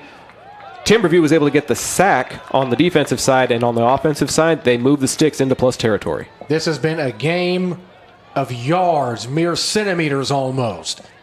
Very intense matchup. They hand it off to Hanson again. Hanson and Woods, the bell cows of this offense tonight. Gets to around the 40 and not much more. Maybe to the 39. They're going to give him 3, maybe 3, barring the official spot. Either way, it's 2nd down and about, let's call it 2nd down and 5 or 6. Playing in front of the sticks and working the clock. As mentioned before, they'll get it to start the second half. Timberview very content to work this clock, try to get some points before the break, and then see if they can get a 2-for-1 coming out of the break. 3:40 and counting. 10 seconds to get the play off, and they do. It's a handoff this time to Woods. Woods has an opening at the 20. A block, 5, touchdown. 39-yard touchdown carry. Woods, the bell cow, roams the pasture in the end zone with 3.5 left to go, but there is a penalty again on the field. Don't know if this thing might get sent back or not. DeSanto kind of flapped his arms in frustration, Jared. I think this is going to be an offensive hold downfield that will move that touchdown out into the red zone. Oh, man, if you're Timberview, not what you want to see at all. As we take another look at that big-time run from Woods. Yep, as you see, great eye there, Zach, as we take another look and we pause it. If you go to about that 25-yard line or so, there's a lot of downfield blocking and grabbing of the jerseys. But it looks like the kicking unit's coming out anyway, Jared. They may have blown this off. Okay. Touchdown looks like it will stand. Yeah. The score. As special teams comes out for the extra point. Yeah, we don't. Yep, the scoreboard just changed. So our score will stand. BAT is almost blocked. The flag is thrown. Possibly be offsides. Yeah, it looks like Seguin got a head start there. It was a great head start. Would have had me fooled. But the kick is good anyway, as they decline the penalty. And what has been an eventful game continues to surprise us. With 3:29 left, it's Timberview 24, Seguin 10, back in 30, as Cougars football continues on the ASN after this.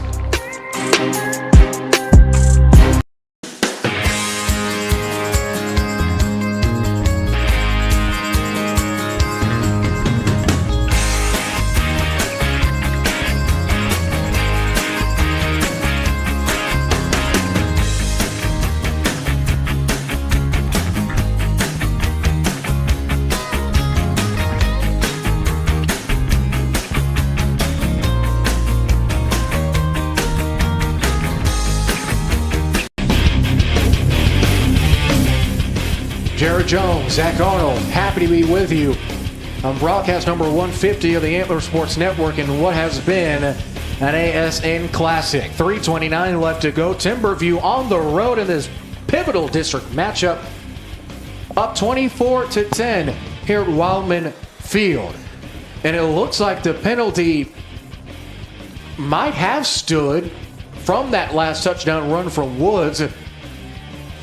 As we take another look at that same touchdown run, looks like it might have been enforced on the kickoff. And yep, it is the official marching the football back to around the 30-yard line. Oh, still going back even more. So yeah, that penalty. That's a 15-yarder. That has to be a dead ball, unsportsmanlike. I would imagine Woods or one of his teammates that was coming in after he celebrated. No, now they're moving it back to the 40. No, so maybe we're wrong. Or are they offsetting and they just do it to do the motions? Just to walk it off. You walk off the 15 one way and then you walk off the 15 again the other way. May have been offsetting on sportsmanlikes. Walk this way, throw a flag this way. Just give us a kick. 3:29 left to go. Cringy musical references aside. I caught it. I appreciate that. Makes me feel somewhat better about it. As we get ready to kick things off, back deep to receive for Seguin is Mesh. No fake kick this time. It's a high arcing kick, solid amount of distance, fielded by Mesh at the 20. Now going the other way, cuts back to the right side.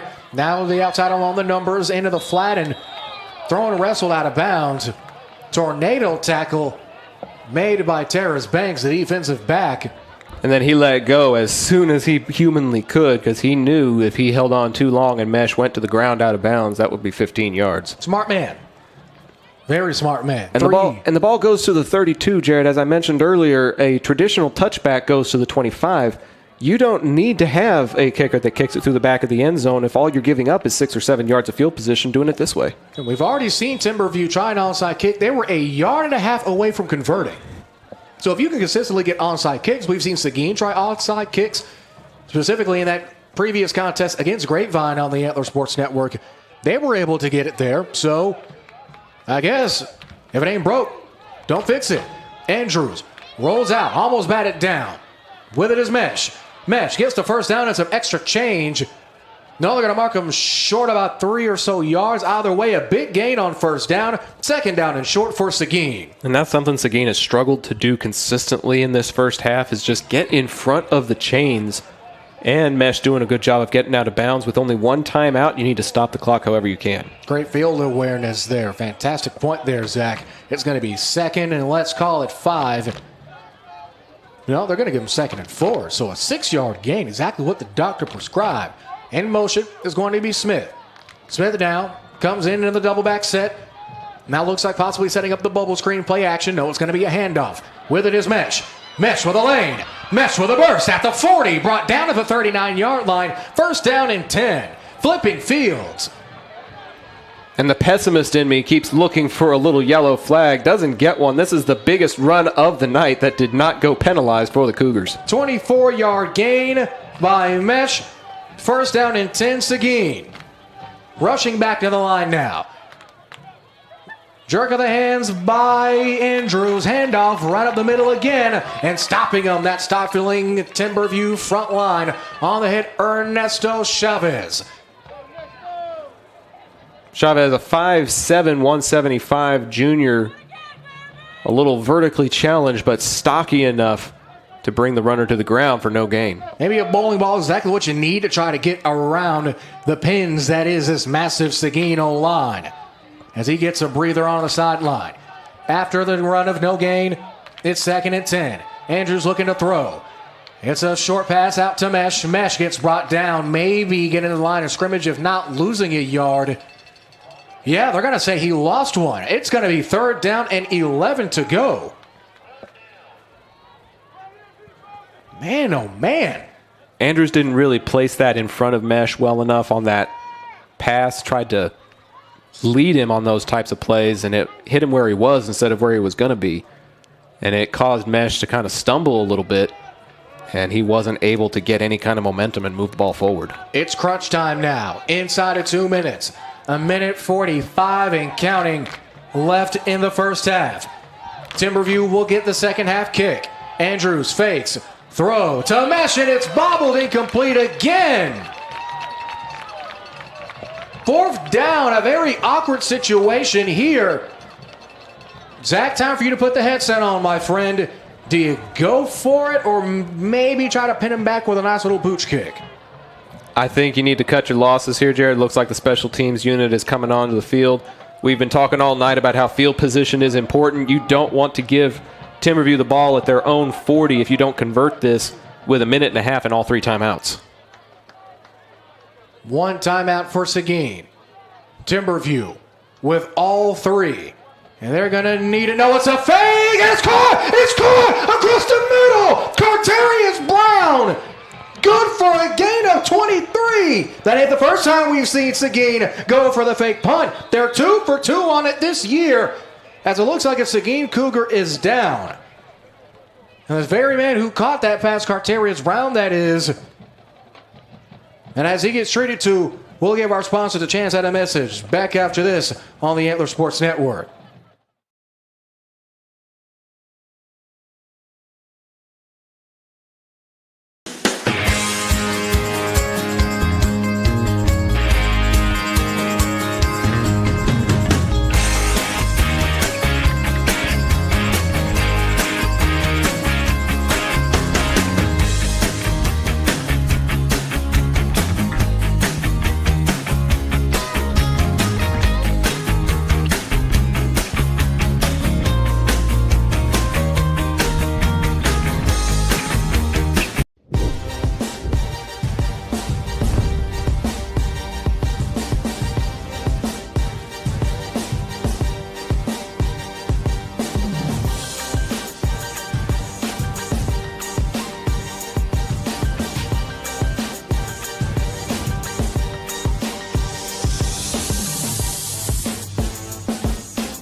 Brown gets escorted off the field by head coach Joe Gordon and the rest of the Seguin training staff. We've seen something that Seguin has done before, pretty much with the exact same result. A fake punt on 4th and 11, deep inside of Timberview territory. Jimani Smith with a bomb to Carterius Brown to keep this drive alive. And Zach, dare I say, to keep this game alive for Seguin. Absolutely. We've been talking about how Carterius Brown needs to get himself involved in the game. No bigger way than to move the sticks with under 2 minutes to go until the break. So now, if you're Seguin, you're playing with house money. 4 out wide, 1:18 and rolling. After the converted fake punt, Andrews looking to throw. Met by pressure, gets rolled and brought down. Getting the ankles. Guess who? Ernesto Chavez. The bowling ball, let's call him. Knocks down Andrews for a huge loss. And you can see head coach DeSanto telling him to quit with the celebration. Yes, it's a big emotional moment, but you don't want to give Seguin a first down and give them all that field position back because of a play that happens after the play. 2nd down and infinity. Let's call it. Clock's still rolling. They don't seem to be in a hurry. 2nd down and 27 to go. Andrews dropping back. Pressure. He's going to keep it himself at the 30. Out of bounds. Smart. Great field awareness there. Tackle was made by Caden Bates, the 6', 175-pound junior on the hit.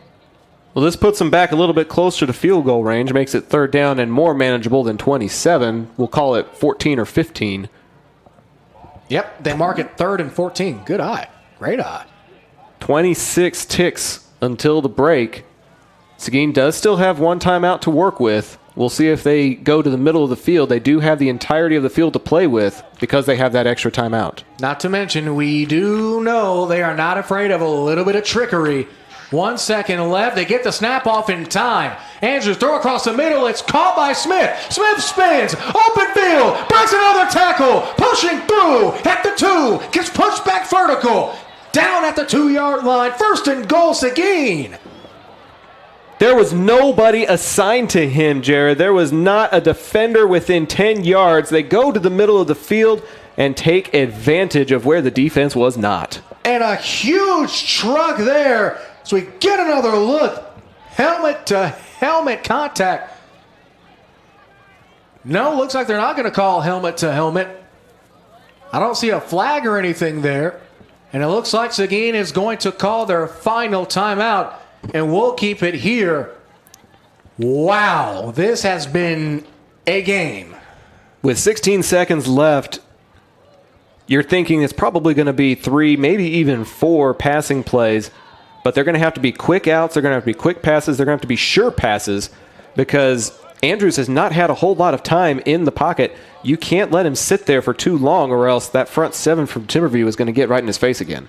And something we've already seen before, Andrews not afraid to chuck it in the back of the end zone as we go back to earlier in this contest. Andrews with the 29-yard touch pass right into the back of the end zone for his big receiver, Cohen Peeler. Can we see another fade ball here? We will find out, folks. It's 1st and goal. Ball is on the 2. Seguin with no timeout. 16 ticks to work with. Three tight ends set here for Seguin, Jared. Let's see what Coach Gordon and the rest of the offensive coaching staff have in store. Joel to the hands. Andrews, fade ball, end zone. Oh my goodness! It's caught! One-handed touchdown! Flag is thrown! Multiple flags thrown!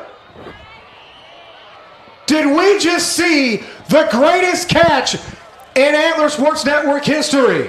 Carterius Brown is making his name known on this drive. And if we can hit up the SC desk, my goodness, he had a blanket of coverage on him. It did not matter as the SMU commit put Seguin down just 7 before the break. Da-da-da, da-da-da. Oh, my goodness. 12 seconds left. Personal foul called against Seguin. I believe that may have been an unsportsmanlike against Brown on the celebration. They're going to elect for that 15-yarder to be enforced on the extra point rather than the kickoff. Understandably so. 12 seconds left. Try to limit what points you give them. Wow.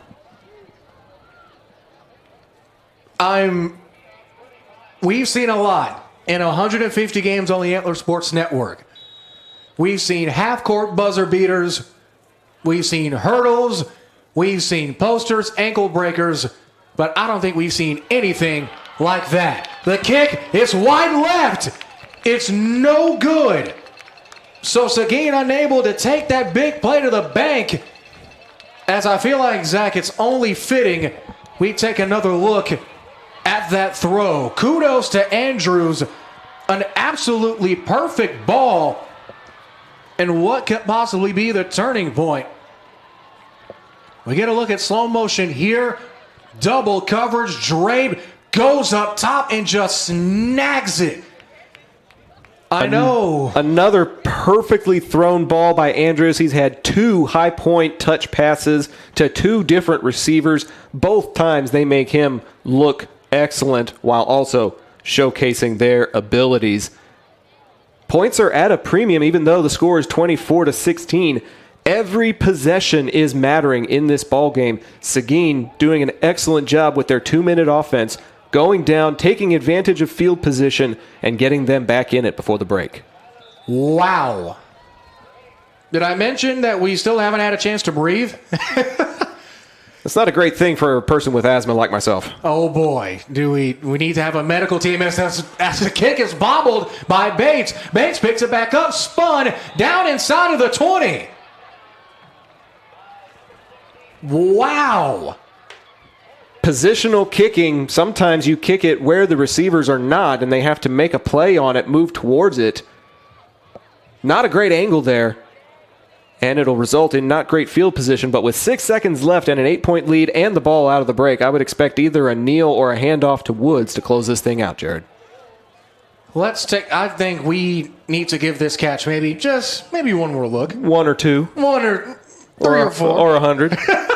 Wow. Going up top. Andrews with a beautiful throw and an even better catch from Brown. Question is, how does Timberview respond? Handoff. Tackle's going to be made by Preston Randall, the junior. And that will do it. What an eventful first half. Seguin struck first. Timberview struck often. And then a big, big catch with 12 seconds before the break makes it just a 1-possession game. This has been a classic. We can't stress it enough. As we take a break, both teams will get an even more deserved break. When we come back, we'll have our halftime report. Zach and I will dissect what we saw in the first half, and we'll hear the full conversation between Jim of the St. Christopher and Texas Wesleyan head coach Pratt Sherrod ahead of their contest Saturday on ASN2 against Arkansas Baptist. All that and more coming up after the break. Seguin battling 24-16. Seguin football in the ASN continues after this.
Find your support system. At Texas Wesleyan, you'll get the one-on-one attention you need to succeed.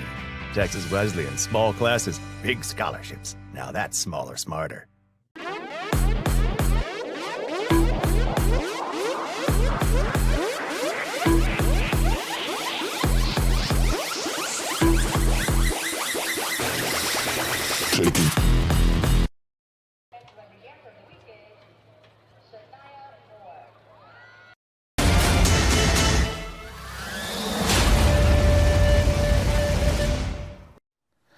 Welcome back to another episode of First and 10 with Rams head coach Brad Sherratt.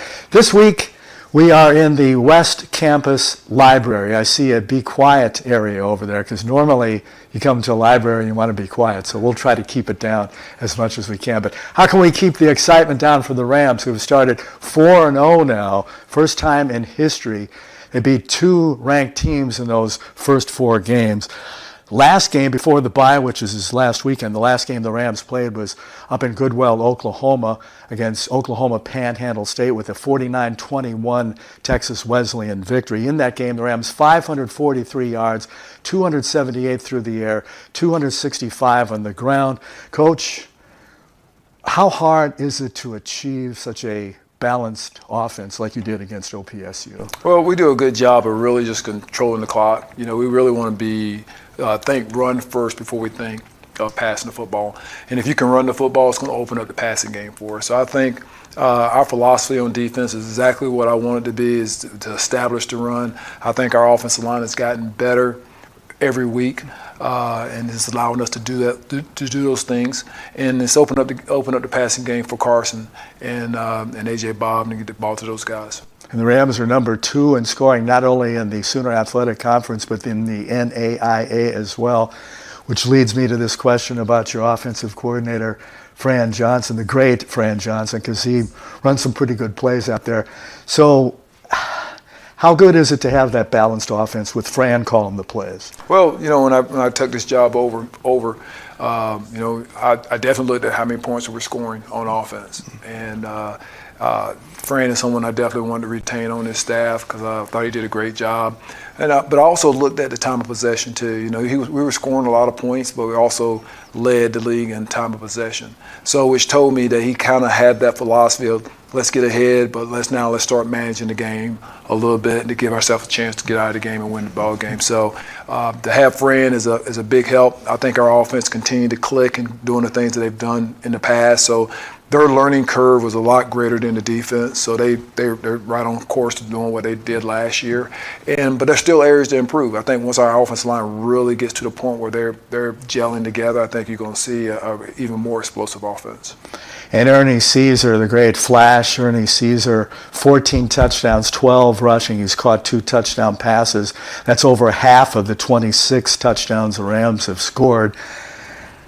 I don't know what other questions to ask other than how much more amazing can Flash be? Well, he's dynamic. There's no doubt about it. You know, to give him the touches that he has, and I don't even think he's had over 100 yards rushing, but he's had like 4 touchdowns in those last 2 games. So, and some of it's just been a heady football player and seeing what he can get and getting the most out of it. So, once again, but that goes to the credit of Ernie being able to see it, but also our offensive line being able to create those openings for him. And it goes to credit to Fran of leveraging the defense as well. And that just gives him a chance to get in the touchdowns and make some touchdowns for us. So I'm real happy with him and his explosiveness, and just been a dominant player the way that he is. And as Coach mentioned, Caesar 87.5 yards per game, which isn't too shabby in itself. Another guy that's not too shabby is quarterback Carson Rogers. He's number 2 in the Sooner Athletic Conference in efficiency. How much progress does he make on a weekly basis?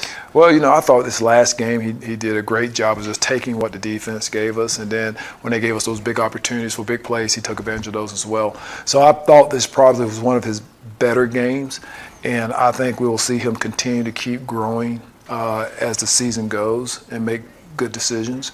And I thought he managed the game very well. I thought he did a great job of that. He's really, truly a leader out on that football field for us. He does a great job of really leading the offense and getting them on point of understanding what we want to get accomplished out there. So I'm really, really pleased with him. He's just another extension of the coaching staff out there on the field. So we're really pleased with him. And the other side of the ball, the Rams are tops in the NAIA and in the Sooner Athletic Conference in 4 different categories, which leads to the question, how is new defensive coordinator this year's first year, Keith Houston, how is he doing with that great defense? Well, Keith's doing a great job. I think one of the things that he's really good at is in-game adjustments. I think he really does a great job with that. And really, you need to be that type of coordinator today to be able to have in-game adjustments and do those things. So I'm really pleased with the way our defense is developing. But I still believe we have a lot more to get better at. Just because we didn't have the spring, and we're starting to really come together as a defense and starting to understand the defense and the philosophy of it and just the pieces of where people are on the defense. And because that's important. You need to know where your help is and the things that you can do and what you can't do. So I think as we go, we'll add some things to our defense to give us a better chance every week to present some new stuff that we weren't able to install in the spring, which our guys are picking up everything that we're doing right now. And but the biggest thing is that they're playing hard and they're running to the football. And to me, those are the 2 things that you have to have on defense. You have to play hard and run to the football, game tackle, and that's the things that we need to make sure we're looking for every week. There's Rams all over the place in every category, including special teams, which is Jason, Mr. Electric, Price, who's number 2 in the Sooner Athletic Conference in kick returns. How scary is he? Well, once again, there's another dynamic player with the ball in his hands. So we're trying to get things done where we can, when he's returning it, he has an opportunity to hopefully score a touchdown. Those are the things that we work on every week because we got a dynamic returner. So we're going to try to set up some returns and along with some pressure things, try to get the ball out fast so he'll have a chance to get some yardage there too. So, but it's exciting to have him back there. It's a pleasure. He's very good with the ball back there. He secures the ball. So to me, he's the type of player you want to have out there. And staying on the special teams side of the Rams, boy, how happy are you with kicking, both punting, extra points, kickoffs? How happy are you with your kicking crew? I'm extremely happy with our kicking, our specialists. They're doing a great job. We work at it every day. We probably spend more time on special teams than any team in the country, I feel like. But those guys have done a great job. You think about Max. Max had a little slow start that first game, but he's bounced back, done a great job with the kickoffs. Diego's done a great job of being our punt guy, our field goal guy, and securing us some points there. And then Tyler's done a great job of punting the football. We want to take advantage of what he does. He can really boom it. So we don't try to put any restrictions on him where to put the ball. We just get great height and get it deep and give our guys a chance to cover. So he's done a great job of that. And I believe as the years go, he will get better at learning how to place that ball and do things in that nature. But right now, he has such a big leg, we want to try to take advantage of that. I remember Coach Rod saying in our very first and 10 this season that they spend 40 minutes, the Rams do, on special teams. And I mentioned that, I think, in our first broadcast. And my broadcast partner, Will Connolly, at the time kind of looked at me like, 40 minutes? And we're going, wow. But it shows, though, with the kicking, the punting, the kickoffs, everything, and the holding and the snapping as well. Bye week, last week, before that, you beat OPSU. Another bye week coming up in a couple weeks after your game this week. But how did you spend your bye week? What do you do during your bye? Well, it's an opportunity for the kids to get a couple of days off from football, give them a chance to get in the classroom, catch up on their schoolwork, make sure they're going to class, things of that nature. So we really try to take advantage of that. We practice a very light practice. Last week, 3 practices, we went very light, and really just focused on ourselves, focused on how we ball security, ball disruption, getting the ball out, working on our fundamentals of the game, if it's tackling, if it's just lining up in a proper formation, if all those things we worked on. And you can do those things without having to be too physical. And we did those things last week, and I thought we got better. I just thought that us just going out there and working through those fundamentals and doing those things, we got better last week. And I want to continue to keep focusing on ourselves during our bye weeks. Do you get any time to step away briefly, however briefly it is? Do you get some brief step-away time from coaching?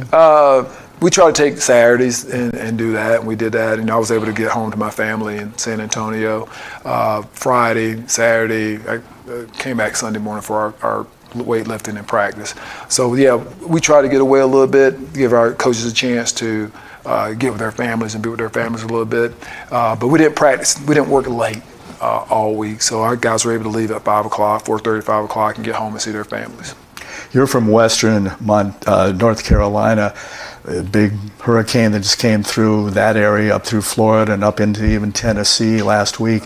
Is everything okay with anybody that you know in that area in North Carolina? Well, my family didn't get it. We're from that Charlotte area, not right outside of that. And I think they might have got some weather, some rain. But the western part of the state did get hit hard. And there's a lot of friends that live up there that I worked at Western Carolina at one time, and they're still friends up there. And I am thinking about them. And I checked on a couple that I could reach, and they hit me back and said they were okay, which is a blessing.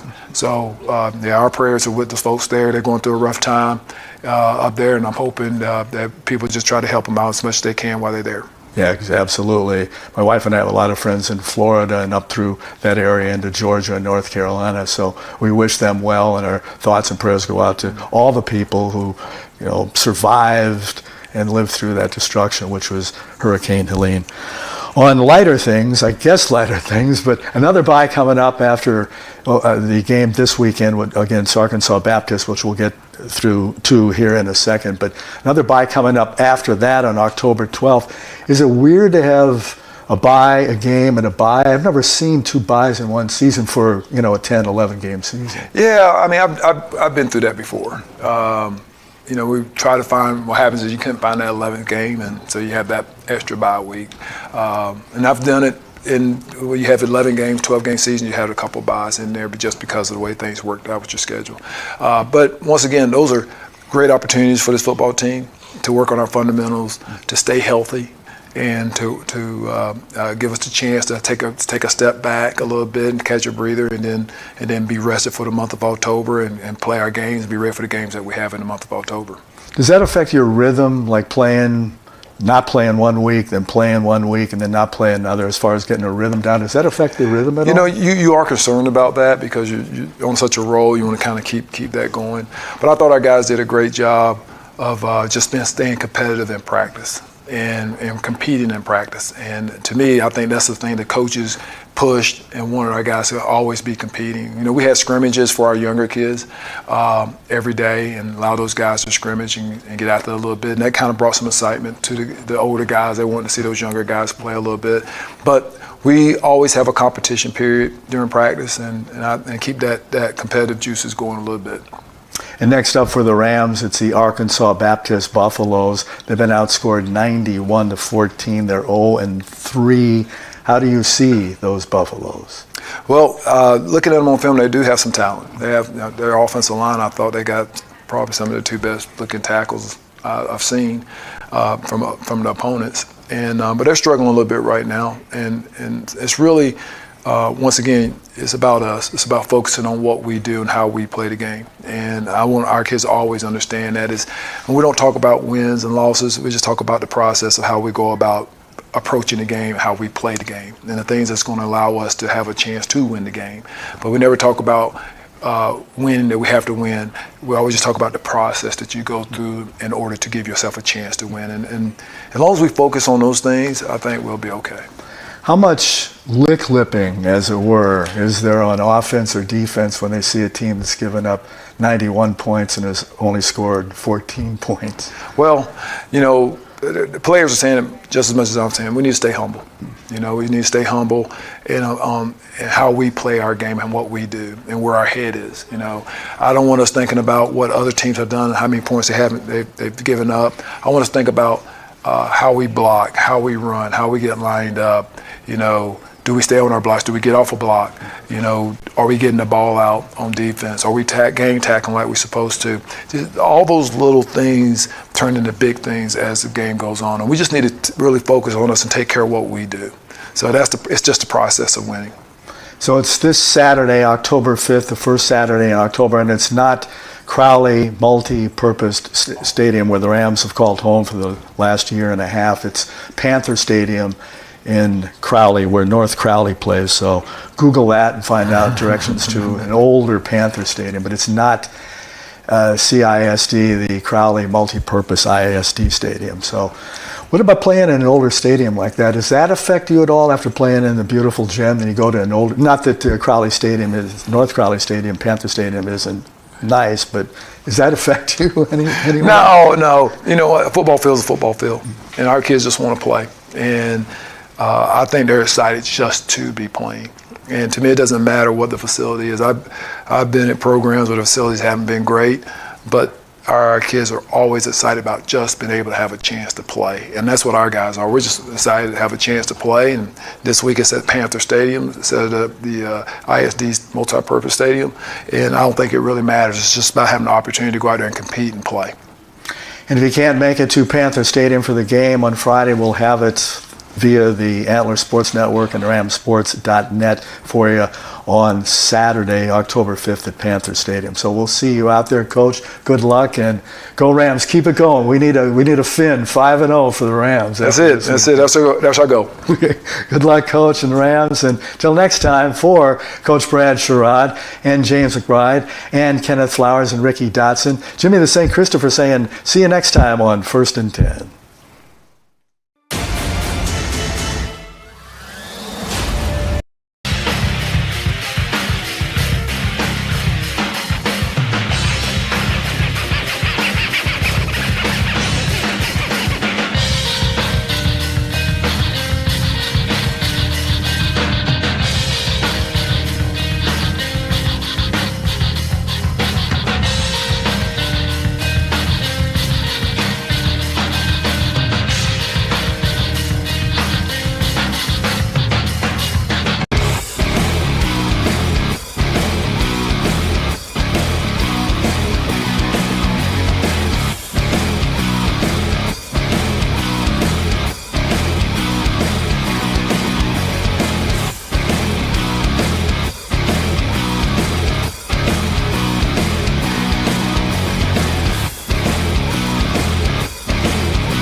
Find your support system. At Texas Wesleyan, you'll get the one-on-one attention you need to succeed.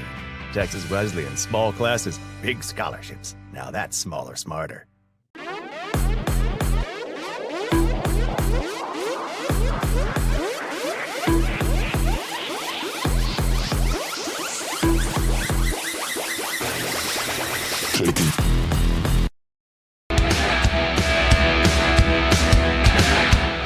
Oh boy, we are at the half.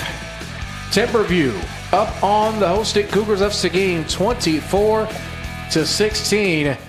Jared Jones, Zach Arnold, trying to mentally decipher the 2 quarters of football we have seen. We've seen highs, lows, ups and downs, thrills and spills. I'm running out of rhyming words. Zach, please help. It's been a roller coaster with those types of ups and downs, Jared. And the last peak on that roller coaster came in the form of number 11 for Seguin, Carterius Brown, with an absolute SC top 10 high point grab that we actually sent to the assigned desk during the halftime break, because when you see that type of Odell Beckham elevation, it's a once-a-season type of play, and we were so fortunate to witness it here in person. But you can't keep relying on one single play to keep you in it. And unfortunately, it's that type of high-point plays that have been going in Seguin's favor. You count that, and then you count the other touchdown that took place to Peeler earlier in the ballgame. That's his only catch of this ballgame, is that 18-yard high-point highlight reel type play. Don't get me wrong. It's a fantastic play. It's one that's going to go on the highlight reel for sure. But when you have pretty much half of your offense, more than half of your offense, I would say 2/3 of your offense coming off of 2 plays, then you're going to end up with the score like what you see. If I'm being brutally honest, Seguin is fortunate to only be down 8 at this point. Definitely, with the way that this Timberview defense has stepped up and played their best defense, I would say all season long, we know how explosive this Seguin offense can be. You can look at the stats all day long. You can look at the names on the roster all day long. But Timberview's front 5, that front 7, has been arguably, and Zach, let me know if you agree with this, the biggest factor in this game. No doubt about it. I mean, you take a look at the numbers that the Dallas Morning News has been stringing with their stats person here at Mansfield tonight.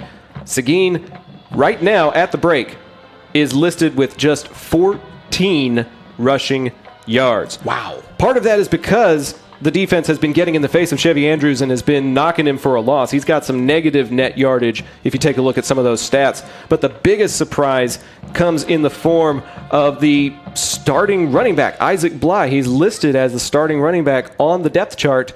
He has 6 rushes, 0 net yards. That is something that if you have seen him play throughout this year and followed this Seguin Cougars team throughout the season, it's unfathomable. Borderline unfathomable. It is just an insane statistic. And then you take a look at the numbers for Timberview. They have 234 total yards to just 105 for the Cougars. 194 of those come on the ground. The rushing attack for the Wolves is seemingly unstoppable at this point. Woods has 149 yards on just 11 carries and 2 scores. Hansen backing him up with 8 attempts for 45 yards and another score.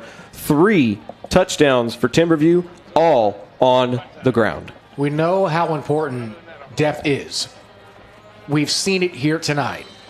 When you have running backs like Hansen and Woods in that backfield, the possibilities are endless with your run game.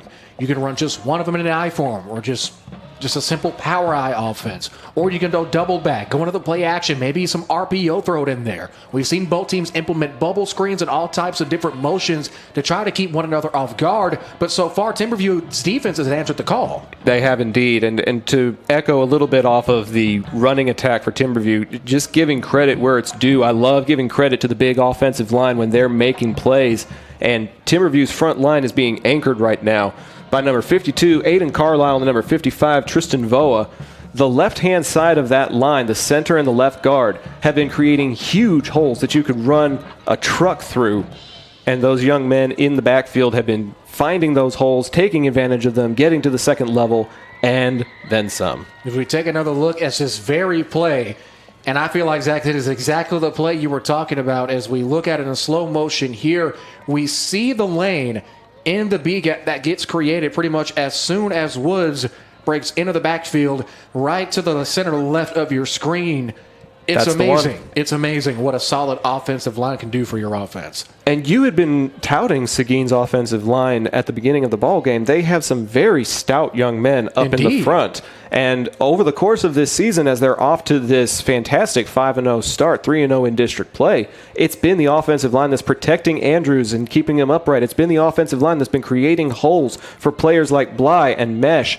And Mesh only has 14 yards on 2 receptions and 22 yards on 6 rushes, 3.6 yards per carry and only 7 yards per catch. So this offensive line is, in my estimation, going to be one of the biggest adjustments that's being made at the halftime break. They have been trying to do some of those quick outs and those quick passes. I would not be surprised to see some slants going over the middle here in the second half, because that linebacking core is putting a lot of pressure on Andrews, and if they are blitzing, that means they're not in the center of the field, and that could be an area that Seguin attacks. That middle of the field has pretty much been wide open multiple times into this game.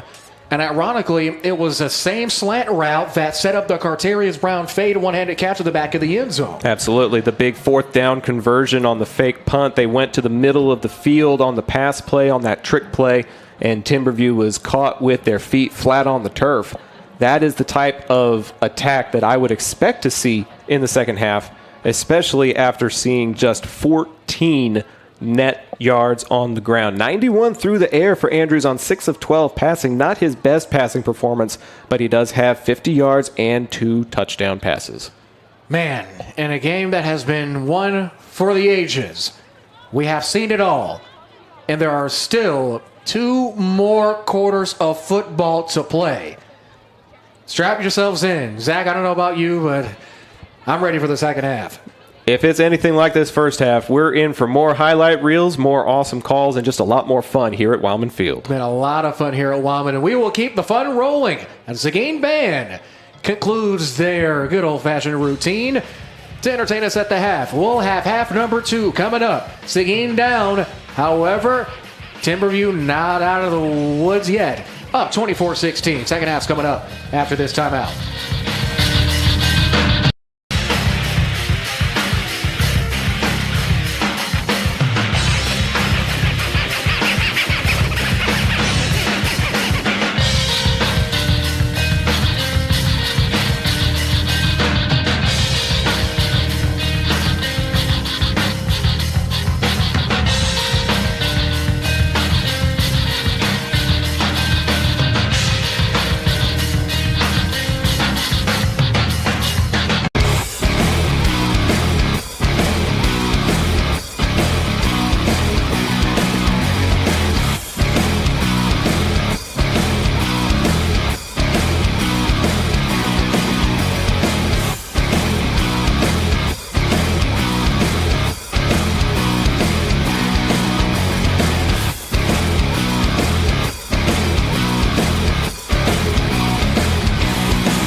We are moments away from the second half. Both teams are making their way to their respective sidelines in a game that has been one for the ages. Jared Jones, Zach Arnold, happy to be with you.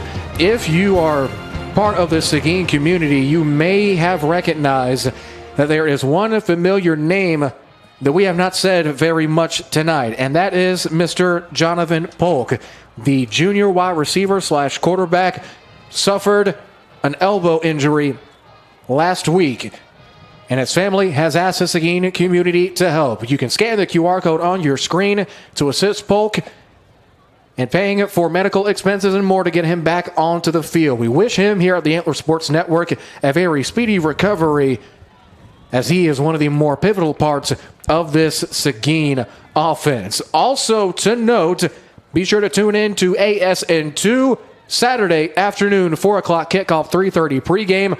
The newly dawned 14th ranked Rams of Texas Wesleyan take on the Buffaloes of Arkansas Baptist. Sooner Athletic Conference action from Crowley this Saturday on ASN2, 4 p.m. kick, 3:30 pregame. I don't know about you, but I think Wesleyan and Arkansas Baptist, Zach, have a very, very tough act to follow. Second half underway. Let's see if the second half is just as fun as the first. Oh boy, I don't know if I want that or not for the sake of my blood pressure. Bates on the return, still up. Might have gotten a return of about 9 or 10, but not much more after that. It's going to be first down and 10 for Timberview to open up the half. What has been a very intense, chippy, hard-fought contest, 24-16, and a game that has seen momentum swing pretty much every which way. In this case, both north and south on Highway 287. Chippy on the field, Chippy on the sidelines, and Chippy in the grandstands. Just before we came back from the break, we saw a little bit of pushing and shoving between fans out behind us here at Wildman Field. Everybody's emotional and everybody's involved in this ball game. I mean, who can blame them? Here we go. First play of the second half. It's going to be a rush and not very far. Seguin's defense standing firm, getting the first hit on him. K.J. Halloway, the big junior defensive lineman, on the hit against Woods. They might have, they're going to say he lost a yard. That'll make it second down and 11 to go. Hopefully, if you're Seguin, this is a sign of a brand new defense. Whatever kind of adjustments they made during that 28-minute break, it has to involve this front seven after giving up nearly 200 rush yards in that first half, according to the Dallas Morning News. I mean, if you have guys like Woods and Henson for Timberview in that backfield, as Woods breaks off another one, much more yards than the previous run. However, not much more. Gain of 3 is going to bring up a very pivotal, gain of 5, a very pivotal third down and medium. This is going to be the type of play that tests Seguin's mettle. They hadn't been able to get very many of these types of stops in the first half, but they need it in order to get the ball back and try to get an offensive possession to play for the tie. This game is surely in the hands of both of these teams. The question is, who will bend? Big third down coming. Madison in motion. DeSanto dropping, looking. Backside throw, it's caught along the flat, open space is going to be Chisholm. Chisholm, did he get the first down? No, they're going to mark him short. I believe, Zach, you're signaling fourth down. You have a much better view than I do. The head linesman down here on this near sideline did not give him very much progress, if at all. He's got his right foot right on the 20-yard line, and Seguin's defense gets a big 3-and-out to start the second half. It's going to be 4th and 6, punt time. As now it's fair to say Seguin, depending on how good of a punt this is coming up from Caden Bates, they might start in Timberview territory.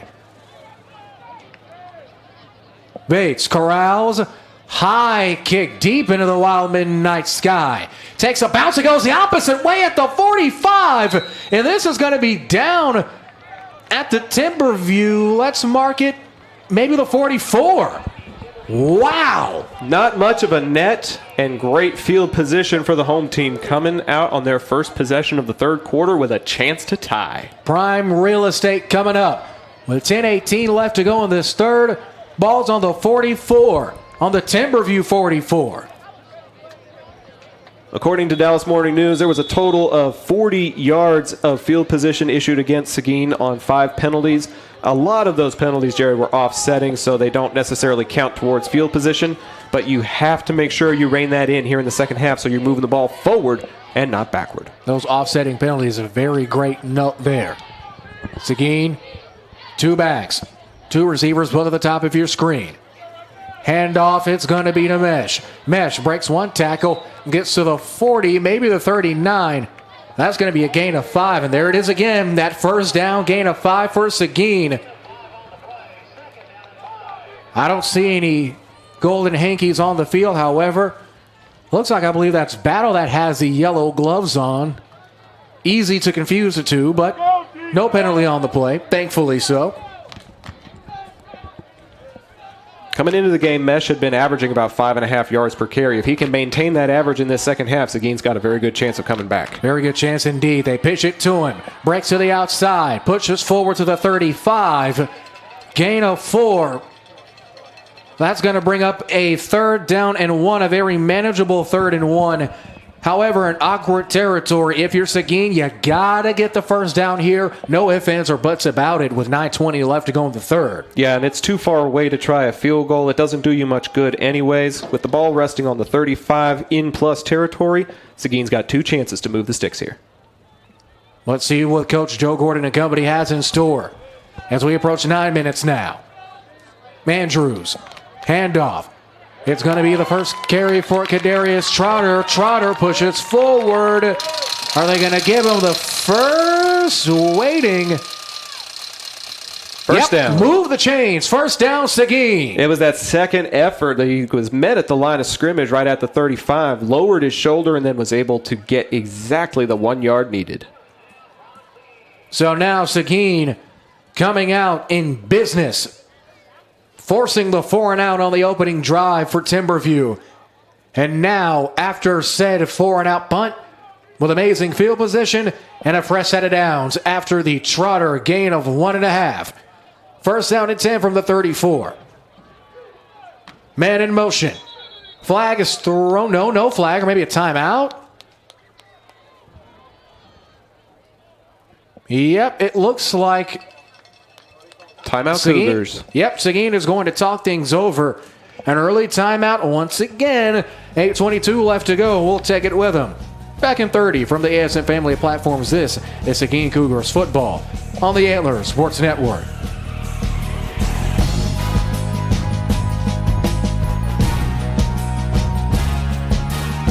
I'm Tori Kennedy, and this is my sister. Issa Gilmore. And it pays to sub in Arlington ISD.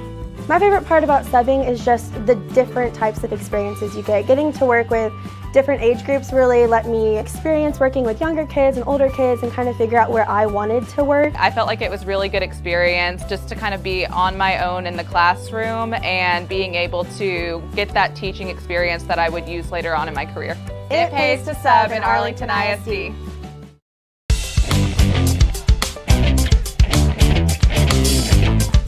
After the Seguin timeout, it's 1st and 10 after the first down run from Kadarius Trotter before the break.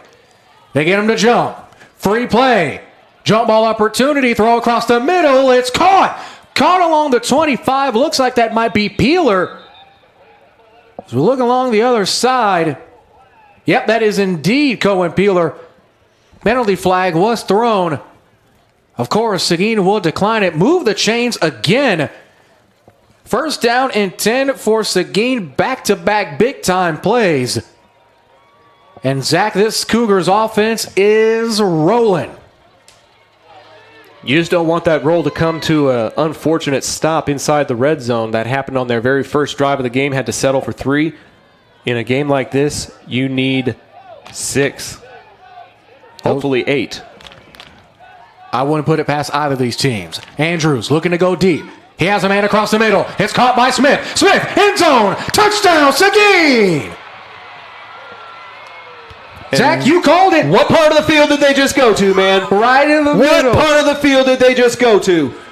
I think you're wearing the wrong headset. Put this man on the sideline. This is John Madden reincarnated, folks. Zach Arnold Our own Mini Romo calls exactly what they need. They dial it up for Smith. Seguin back into this one. And it looks like the offense will stay out there trying to tie this ball game up with 7:42 in the third. You're 2 for 2. You said you need 8 points. You said they need to go across the middle with slants. They've done both. Can you predict some lottery numbers for me? If I could, I wouldn't be here. Noted. 2-point conversion coming up. And at quarterback now is going to be Tyrese McKenzie's. It's going to be a flip, delay a game. Maybe it's delay a game, or officials are counting how many guys are on the field. Maybe it was too many. Maybe it was 12. Yep, too many men onto the field for Seguin. Honestly, if I'm Coach Joe Gordon and this offensive coaching staff, I'm okay with that. It's not the worst thing in the world. It gives you a little bit more real estate to be able to set up an even better passing play than the one you could dial up from 2 yards out. I mean, let's be honest here. Let's call a spade a spade. Anyone in the stadium knows and has been watching this broadcast tonight knows the smart money is to go to one of your 6'4", 6'5" receivers, let Chevy Andrews give him a good pass, and let him go up and go get it. That's Andrews' third passing touchdown of the ball game. The only way they're going to get back in it and stay in it is if Andrews is continuing to connect with those young men. Here we go. Timberview's fans below us here making noise. Andrew in at quarterback. Here we go. Flag is thrown again. False start. False start. Yep, indeed it is against Seguin. All right, Zach, we're both optimistic people. Does this make it even easier? You know, if I'm Coach Gordon at this point, I'm lining up for the single point. There's still a lot of football left to play. Take what points you can get and move on. You're moving too far away from the end zone at this point. I mean, that's only a 1-point turnaround originally because you opened up. Oh, and a movement again by Seguin. Push him back some more. At this point, it's almost like a big field goal, even if you do send out the special teams unit. Now, where does that dilemma come in? You say to Coach Gordon and company, maybe bring out the field goal unit. How many 2-point conversion plays do you have from the 17-yard line? How often does that come into play? I mean, why do a 2-1 conversion play? Just run a typical play from scrimmage as you would if it's 1st and 10 from the 17. I mean, why not? We've seen gadget plays from Seguin all season long. There's one thing to note, bottom of your screen is Cohen Peeler. Blitz being shown. Andrews looking like he's going to go deep. Shuffle to the left. He's going to take it himself. For on the run into the end zone. Did he catch it? Yes, he did. Flag's thrown. Let's take another look to see if he indeed hauled that in. Jimani Smith, funnily enough. Oh, I think he hauled that one in. I don't know about you, Zach, but that seems to be as clean as a catch as you can get it. Absolutely. And a great job adjusting to your quarterback, adjusting to the ball that is thrown, and another great throw by Andrews. It's not going to show as much of anything on the stat sheet, but he is putting it exactly where he needs to in order to make this a tie ball game, which is exactly what we have at 7:42 to go in the third. It's as if it's 0-0 now, Jared. My. Looks like there were offsetting penalties, maybe. As we look off into the Seguin night sky. It's 7:42 left to go. We'll know for sure if they were offsetting penalties here at Wildman Field. Possibly at the kick. This is the lone 5A Division II Region 1 District 3 game on this Thursday night. 3 district games on tap Friday. The Colony is at Mansfield Summit. Burleson hosts Grapevine at BISD Stadium. And the Everman Bulldogs host the Eagles of Argyle. Kickoff of all 3 of those contests at 7 p.m. We get ready to kick things off again with 7:42 left to go. Lopez dialing it up, ready to tee things off. And he will be kicking it off from the 25, so there was a penalty against Smith. Pooch kick from Lopez, not very far. This is going to travel to the 40. Taking it the other way is going to be Bates. Bates with a lane. Bates at midfield, pushing forward, still getting pushed forward. He gets brought down at the 45. Arguably the hardest fought 15-yard return that we might have ever seen. And once again, Zach, I'll take another nickel. Good field position for Timberview, 1st and 10. In plus territory, you can't ask for much more than that. And now it's time to see what kind of answer the Wolves are able to come up with, as we've got a brand new ball game, 24 apiece. Wow. Wow, wow, wow. They were down 24-10 at one point, were they not? They were. It was a 14-point game at one point. And they have come all the way back. You can't count out these Seguin Cougars, folks. They're undefeated for a reason. Man in motion, moving over to the tight end spot is Isaiah Chisholm. It's going to be a handoff to guess who? It's Woods. Woods breaks to the flat outside of the numbers, gets to around the 39-yard line. Gain of 4 is going to make it 2nd down and 6. Yeah, and that carry will put Woods over 150 yards on the ground. He had 149 and 2 touchdowns at the break. A big part of Seguin's adjustments will be trying to slow him down. The man has been an absolute monster tonight, Zach. I mean, there's a reason he's slated to play Division I ball. We've seen it here. 7 minutes and counting. DeSanto. Jolt to the hands. Delayed handoff. Misdirection by Woods, and Woods gets chopped down at the 45. Brought back to the original line of scrimmage. Loss of 4. 3rd down and 10 to go. Great pursuit by the front 7, which is something they did not get a whole lot of in the first half. They seem to be understanding a bit better what Timberview is trying to throw at them, or run at them, rather. And they are responding with a big 3rd and long now. It's going to be a big 3rd and 9. Both teams' fans increasing in noise. DeSanto throws incomplete. Timberview wanting a flag, no dice. It's going to be 4th down. Seguin comes up with a big-time stop as Zach looks like Timberview's marching the punting unit onto the field. I don't know about you, but we might be feeling a bit of a momentum shift. If these young men in black and blue jerseys are sharks, they are now smelling blood. They get the stop, they get the score, they get another stop, and they're about to get the ball back with a chance to take the lead for the first time since it was 3-0. If you're Coach Joe Gordon, this is a picture-perfect start to the second half. Punt is away. Ball rolls. They take it and brought down at the 5-yard line. Goodness. And now, a very interesting opportunity for Timberview's defense. You pin Seguin back deep, but with Andrews and company seemingly getting their groove or hitting their stride on offense, 6:09 left to go. That could be a double-edged sword. It was just a poor mistake there by Jamani Smith, choosing to field that at the 5, falls down at the 6 after a couple of Wolves converge on him. I know that you just made a big play. I know that you want to try to do something to give your team a spark, but you've got to play it smart and see if you can let that momentum carry it into the end zone and give you the ball at the 20 instead of at the 6. Well, I could kind of understand why Smith would field it. I mean, the way it might have bounced, Timberview got on the ball quickly. That might have been down at the 2, worst case scenario. So this might be arguably best case for Seguin. As a new drive begins, bounce to the outside and has a block. It's Mesh. Mesh gets bottled up at the 10. Isn't going to get much farther than that. As now it seems that Mesh and company are slowly but surely finding their groove as well. We saw in that last drive it was Andrews who was catching his stride on offense. Now it seems like they're going to try to use the running game to get him out of this hole.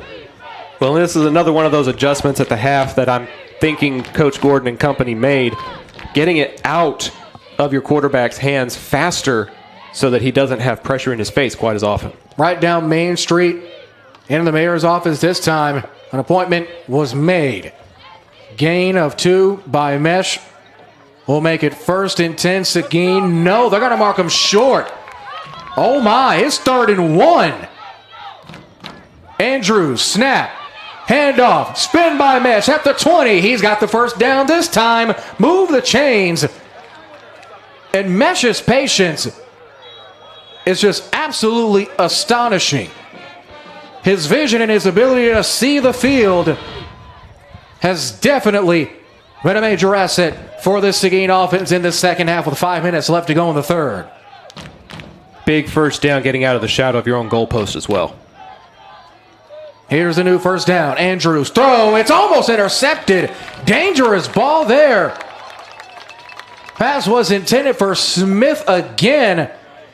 Timberview maybe a fingertip away.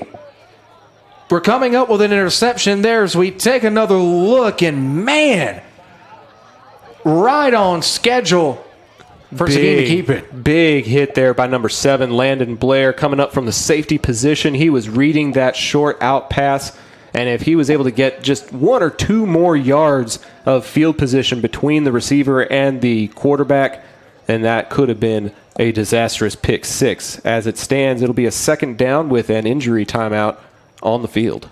Looks like there is an injured Timberwolf down, and as he gets treated to, we'll be back after this on the Antler Sports Network.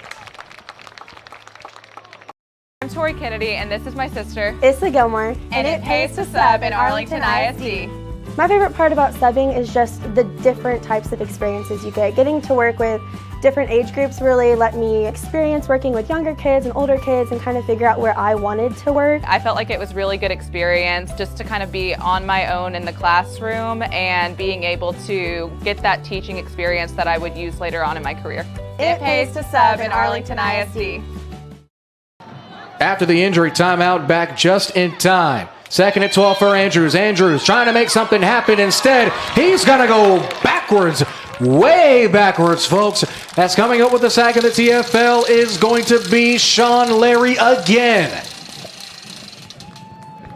Wow. Minimum of 2 sacks on the night, I believe 3, and he is making his presence felt. It may be 24 all, Jared, but there is a lot of defense in this ball game as well.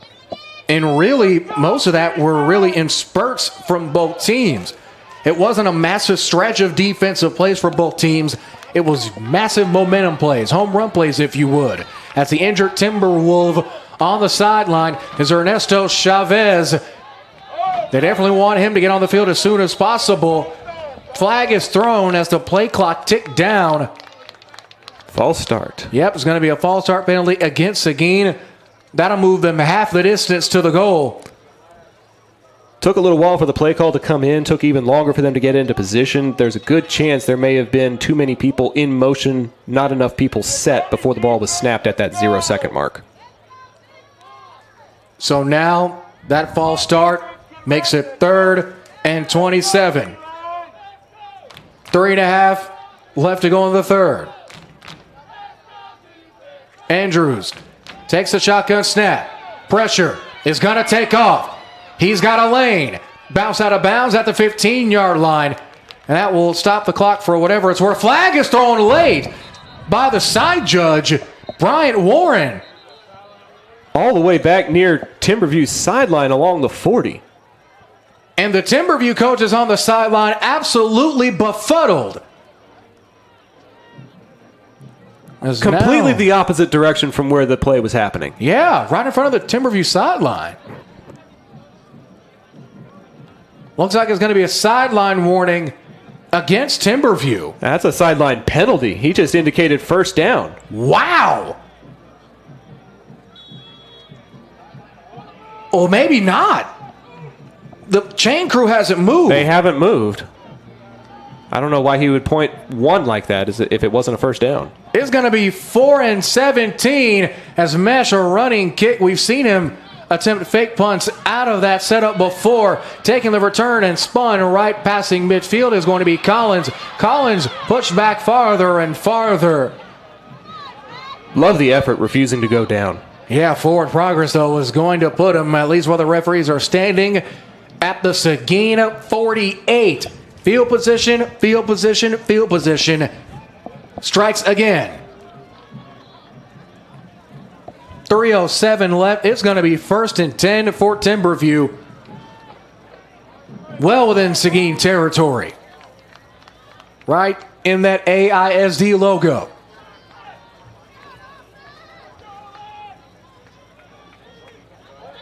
Seguin looks to be stacking the box a lot more now. One very important thing to note. Trying to match this jumbo look from Timberview. Man in motion is Mason. Flag is thrown. Looks like there's going to be a false start. Most likely. Indeed it is. Pushing back. Worth noting at the halftime break, Jared, Collins, Madison, and Woods all had one reception for the Wolves. DeSanto was 3 of 4 for 75 yards. If they are stacking the box, as you say, then it's going to be man-to-man coverage on those receivers. We'll see if any of them try to go for a jump ball opportunity. Going to be up to Jordan, Chris, and company. The defensive back offers from Texas State and Lamar. It's going to be a handoff to Hanson. Hanson isn't going to get very far, maybe a yard. Yep, they're going to give him 1 yard on the dot. Bringing up 2nd and 14. In a game that we saw, in terms of actual gameplay, it was a very quick first half other than penalties. But now both teams much slower, much more methodical. I guess that fatigue is setting in. So far, this game has been won in the trenches. Which line of scrimmage is going to be dominated by whom? Now it'll come down to stamina down in the trenches. 2.5 left. Swing pass is out to Madison. Madison about a gain of 2. Almost getting to the original line of scrimmage. It's going to be 3rd and 12 from midfield for Timberview. Big 3rd down coming up here in decision time for head coach Robert DeSanto. DeSanto in his 2nd year as head coach. He was a former offensive coordinator. Grew up in the Galveston area and loves to fish. Well, when you grow up in Galveston, you only got 2 or 3 things to do, and fishing's one of them. There's your Charles Barkley moment. Dropping back to DeSanto, looking to throw into the flat. It's incomplete. Pass intended for Collins. The junior unable to haul it in, and that'll bring up 4th down. And another big stop for the Seguin defense. Punt unit comes onto the field. Back deep to receive for Seguin. It's going to be Mesh as well as Smith.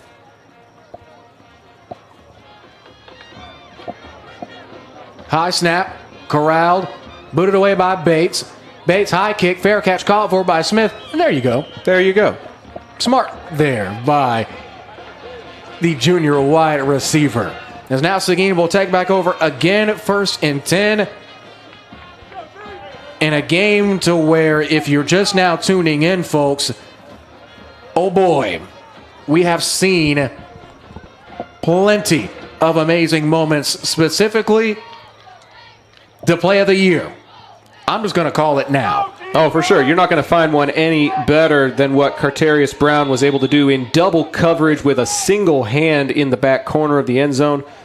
We need a little more magic like that in order to put Seguin in front, though. I wouldn't put it past him, though. With 1:37 left, we've already seen so much from both of these teams. Nothing surprises me anymore. Andrews looking, spun, and immediately met and sandwiched by a host of Timberwolves defenders. Coming up with the tackle is Dalen Frizzle, the 6', 195 senior, arguably winner of Name of the Day, Dalen Frizzle.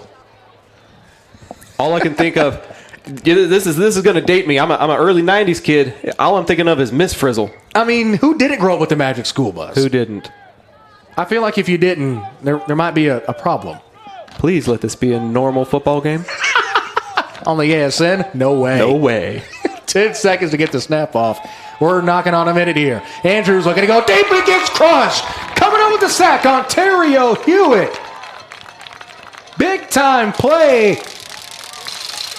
And now that Timberview defensive front that we've seen in that first half be absolutely dominant, Zach, rearing its ugly head once again. Hewitt and the defensive line are just simply winning in the trenches. They're winning at the point of attack, and it's resulting in more negative rush yards for the Cougars. I would dare say they're still under 50 rush yards for the game. Inside of 30 seconds now. Andrews looking to go deep. Scanning the field. Pressure's on him. Throws into the flat. It's tipped and incomplete.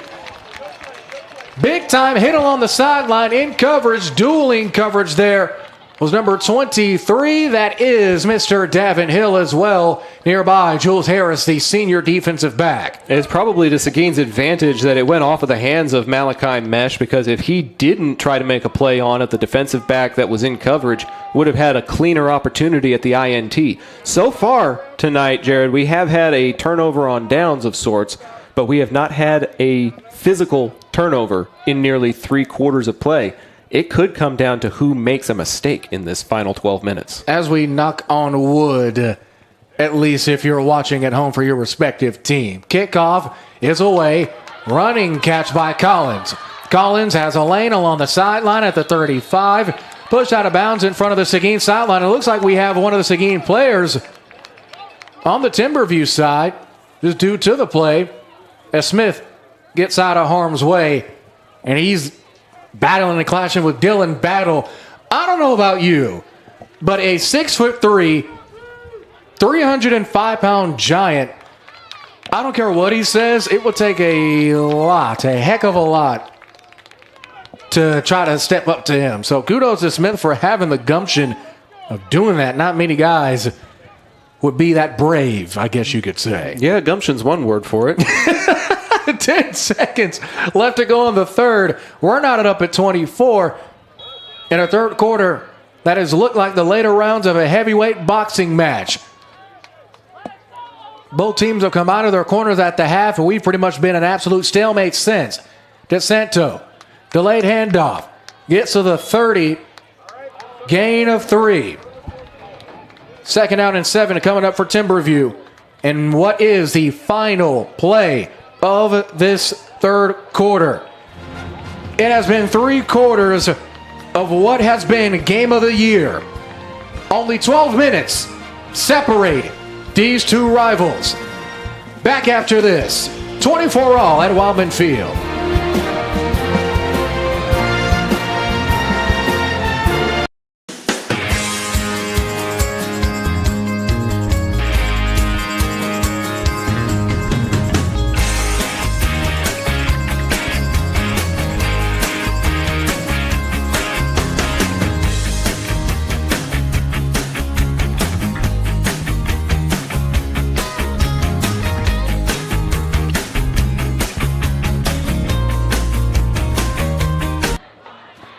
The Seguin band rocking across from us here at Wildman Field.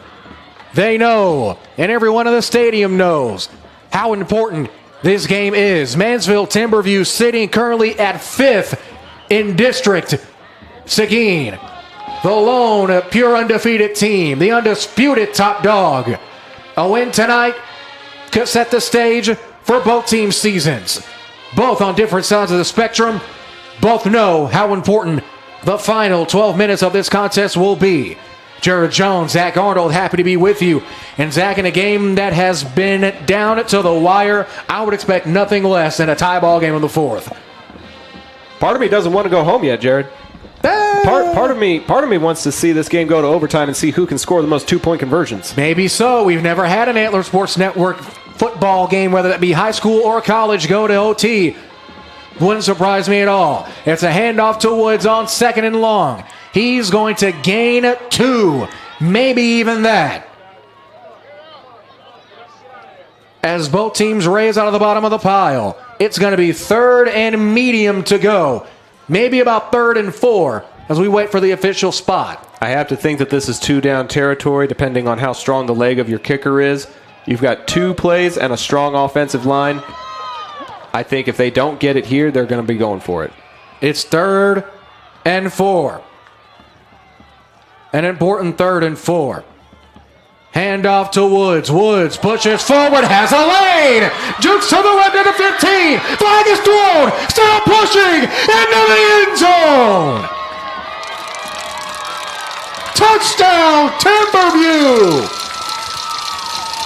They're going to decline that penalty. That had to have been a face mask on the attempted tackle. It did not matter as the pile continued to push across the goal line. The bold Bowling Green commit, showing he's ready for action. With 11:21 left to go, a Herculean effort from the senior. What a way to open the final frame of play, too. Wow. I feel like those three little letters are things that we've been saying all ball game. I don't know anymore, Zach. I don't know. I've seen a lot of football. Nothing in my playing, fandom, or broadcasting career / span have we seen anything like this. 30-24, barring the PAT. Young looking to boot things away. Officials waiting. The scoreboard has not changed. Still showing 24-24. And there it is. Holding for Timberview. Tyler Rockhold. How about that? Rockhold holding. Seguin gets a jump and it's blocked, but a flag is thrown. Rockhold gets brought down at around the 9. But this isn't going to go down as a block. Now the question is, do you go for the gutsy macho play and go for 2 and make this a much more difficult deficit for Seguin, or do you just take the field goal and call it a night? It's really tough to say. It looks like the kicking unit is going to stay out and just take the extra yard. Man. But honestly, for a kicker, sometimes when you move too close, it becomes a little bit harder to make that extra point. Yeah, definitely a great point to bring up there. As Young steps back. Plant to the right foot. Stutter step. It is through and true. Timberview strikes back. The Wolves expanding their lead. 11:20 left, 31-24. Back after this from the Antler Sports Network family of platforms. This is Arlington Seguin Cougars football.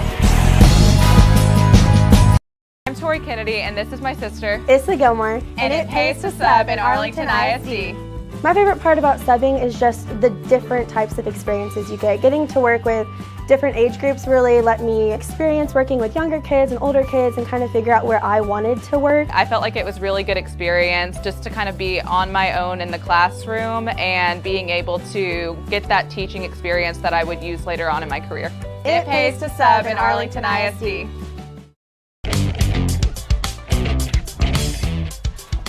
Timberview getting onto the board once again via this absolutely Herculean effort by the senior, Jalen Woods.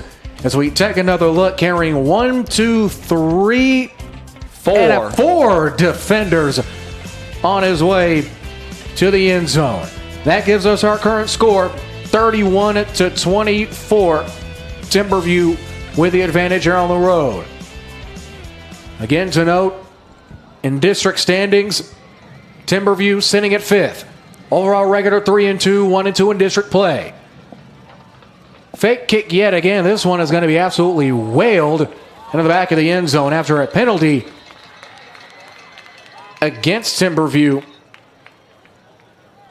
for possibly another illegal procedure on the kick. And so that'll make things just a tad bit easier for the Seguin Cougars to try to respond here, Zach. You would think, being the 6th ball game of the year, that they would have this routine down, but unfortunately not the case. And it'll give the Cougars an extra 5 yards of field position, possibly. I think Coach Gordon's actually going to elect to back Timberview up 5 yards and make them kick it again. Well, also one thing to note, we do have an NFL official with us, the line judge for tonight's contest, Durwood Manley. Talked to him in the pregame on the field, said he'll be officiating an NFL game in London after this. Man, congratulations to him. Absolutely. You know, I've heard that there's a lot of collegiate and even NFL officials here in the Dallas-Fort Worth Metroplex that will pick up the occasional high school football game just to get the reps in, get a few extra dollars, and enjoy the atmosphere that gets provided from Texas high school football. We get to have that benefit as well, being a part of such a fun game like this one tonight. Look at this. You can't beat this, man. You've got it all. You have happiness, you have sadness, anger, excitement. Every emotion that makes this sport so great has been here tonight tenfold. An amazing game from both of these teams. And both teams, in my opinion, deserve the victory. The officials looked like the headlinesman runs onto the field. I think they moved it 5 yards the wrong direction. I mean, can you blame them? It's been a long night. Knocking on the door of about 3 hours or so, or about 2 hours and 45 minutes of total game time. It's been a very long and eventful night here at Wildman Field. The Timberwolves will boot things off from midfield after the illegal procedure penalty.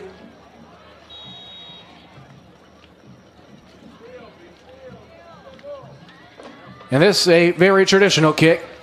High arcing, end over end, is going to be taken at the one. Going the other way is Seguin. Mesh with it. Stutter stepping. Pull the jersey. Breaks 2 tackles. Has a lane on the sideline. Still going at the 40. Gets brought down. A great return there by Mesh. Flags are thrown. The Golden Hankies are back, ladies and gentlemen. We take another look at that Mesh return. Great job by Mesh working along the numbers, finding open space, and an even better job by the return team for Seguin. Yeah, that was excellent downfield blocking. I was originally concerned that Mesh should have just called for the fair catch, but he proved me wrong and was able to get way beyond the 25-yard line there. 39-yard return there by Mesh with 11:06 left to go in this fourth. We barely crossed over a minute. My, oh my. If you're just now joining us, Jared Jones, Zach Arnold, his first home on the Antler Sports Network, the 150th broadcast of the Antler Sports Network. Does it get much better than this? It does not. Why go to Six Flags and buy $20 slices of pizza and fake jerseys for rigged basketball games and big teddy bears? This is just as exciting as Six Flags to me. You know, part of my job that I do outside of this takes me to Six Flags, and I have to go and perform maintenance on certain machines that are out there. And I'll tell you, it's a little spooky going there when they're not open. The music plays 24/7. No way. So when you go there, there's all of this happy, cheerful line music and Looney Tunes trumpets type things playing, and nobody around. Nope. I will stick to beautifully lit and climate-controlled press boxes. Thank you. Yes, sir. Still unsure of what they're deciding here, but the referee is pointing both directions. Also, looks like it's a personal foul against Seguin as well as a face mask against Timberview. Both penalties will again offset. And are we going to re-kick? I think so. Mesh is going back across the field, just out of view to the right of your screen.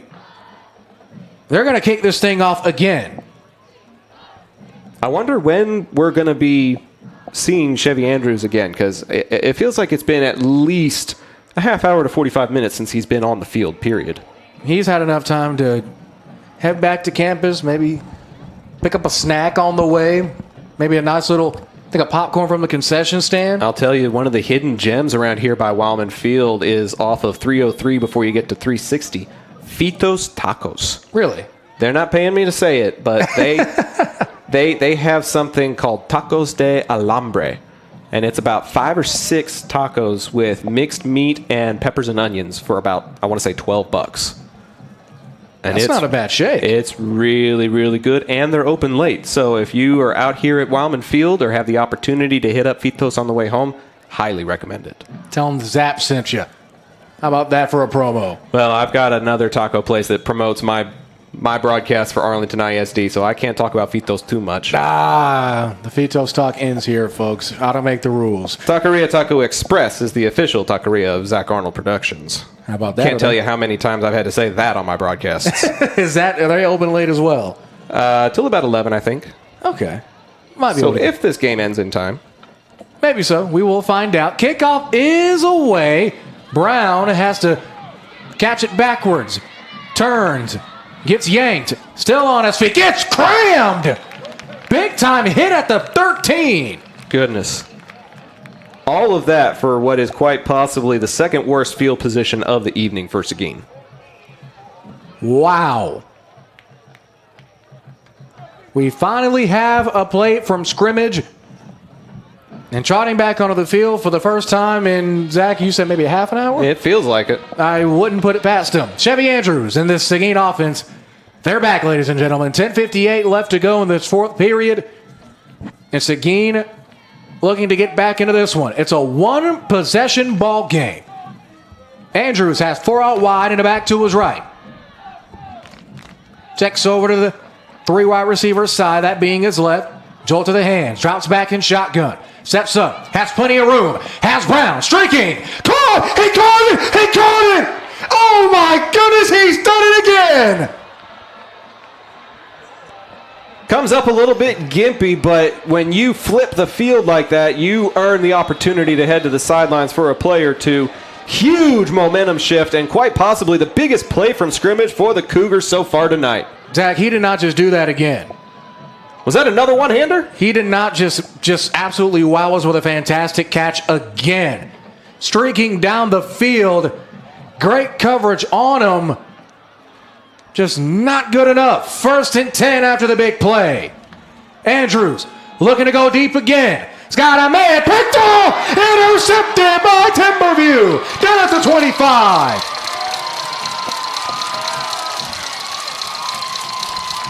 That's Wow. Chance Collins, number 8, playing both sides of the ball, playing more like a wide receiver than a cornerback. He was playing deep. Oh, hold on. There's a flag down and around the 35. Question is, did it happen during the play or after?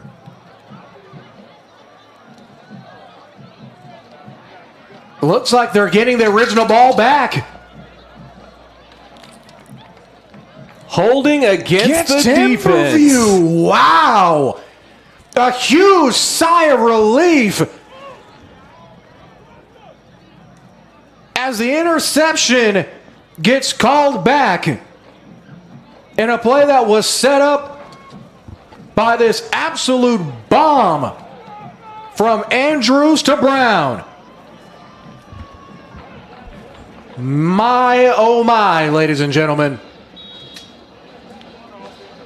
Brown is still on the sidelines, but it is a first down now for Seguin, looking to answer that Timberview touchdown.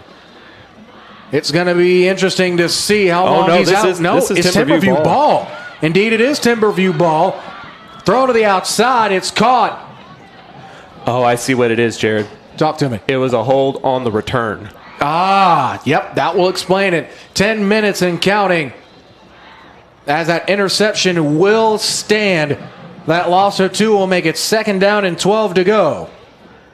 Collins with an offer from Arkansas State, making the quite possibly biggest play of the ball game. If they're able to get any kind of points and make this a 2-possession game, that could be the nail in the coffin. Hard to disagree with you there, my friend. 9.5 now. It's a handoff again to Woods. Woods at around, let's say, maybe the 15 or so. Or the are they going to mark it? Yep, they're going to mark that down at about a good little gain of 4. It'll make it 3rd and 9 instead. One thing to note, the clock is still rolling. At the bottom of your screen, the 3 dots under the team's respective abbreviations. The timeouts. Seguin with 2. Timberview with all 3.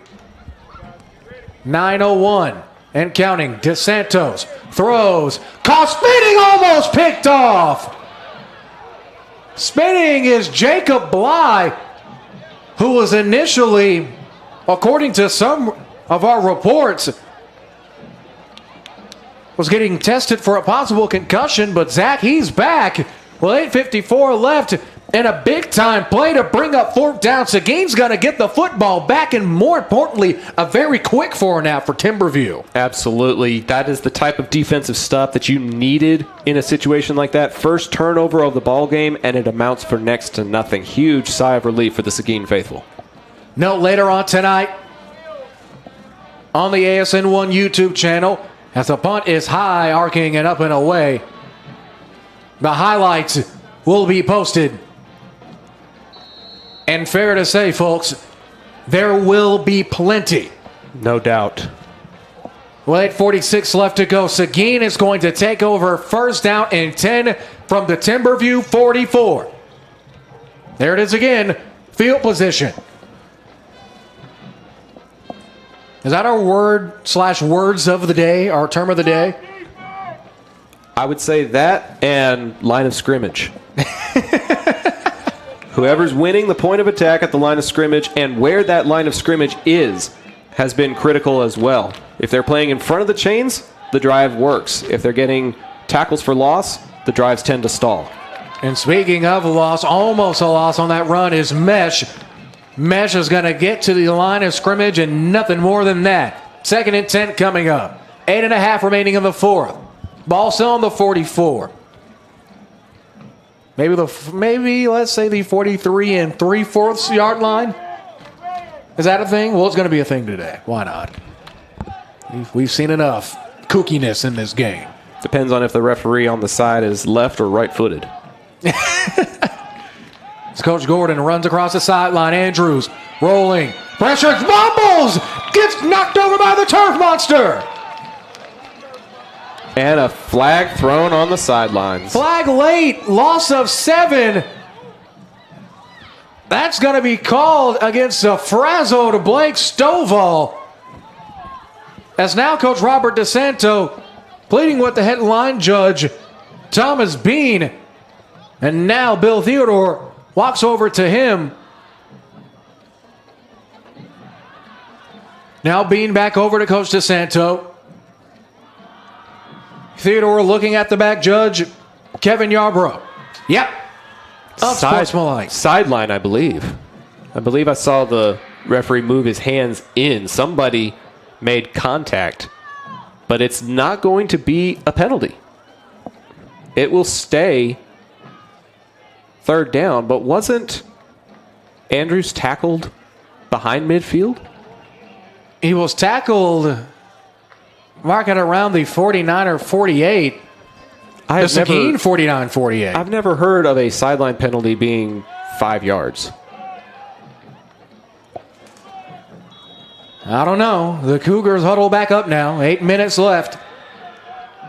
3rd and behind the line of scrimmage, Jared. Yep, there it is. Line of scrimmage. The Timberview fans making themselves heard here on the road. 3rd and long. It's going to be a handoff. Immediately brought down at the line of scrimmage is the sophomore Kadarius Trotter in his 2nd rush of the game. It's going to be 4th down and 13 to go. A very important 4th down. And it looks like, yep, Mesh is back onto the field. This could be a punting situation, but Zach, important to note, they are 100% capable of faking a punt. Successfully, might I add. They've done it so far once tonight, but I think your buzzword is going to come into effect here, Jared. If you can flip the field position, you still have a chance to get the ball back and hopefully have enough time to be able to get the tie. Field position's back. Stoppage of play. I have to admit, on 3rd and long, I'm a little confused, befuddled, bewildered as to why you would try a draw play on 3rd down and long. According to the Dallas Morning News, going back to their stats, Seguin as a team has just 35 net rush yards. You're not going to pick up 13 when you've only gotten 35 net all game. Mesh running high kick, not a lot of distance at all. Takes a great bounce at the 20. Now at the 15. Rolling to the 10. Timberview downs it at the 11. And another flag is thrown back at the original, guess what, Zach? Line of scrimmage. My, oh my.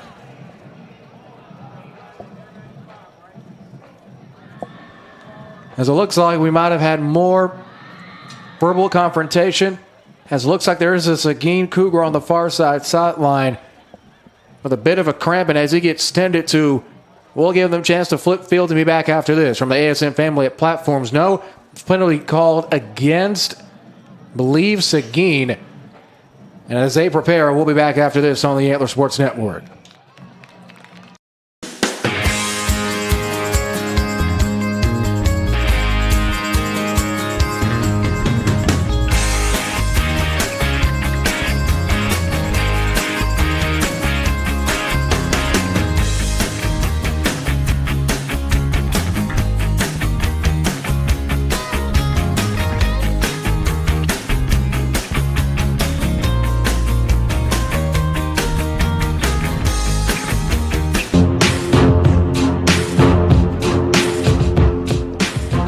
After the penalty against Seguin on the punt, instead of being down on the 11, Timberview will now take over at around the 25-yard line. 1st and 10 for Timberview.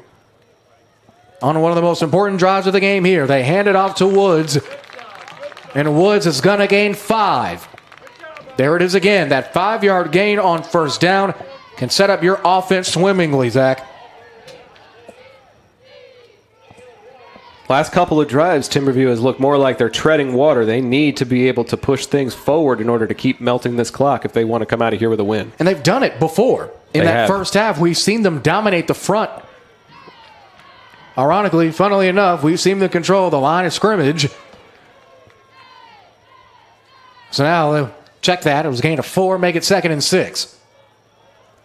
Handoff again to Woods. Woods had a steam, dive of the ankles, no good. Hurdle, no good. Brought down at the 43-yard line. And a little bit after,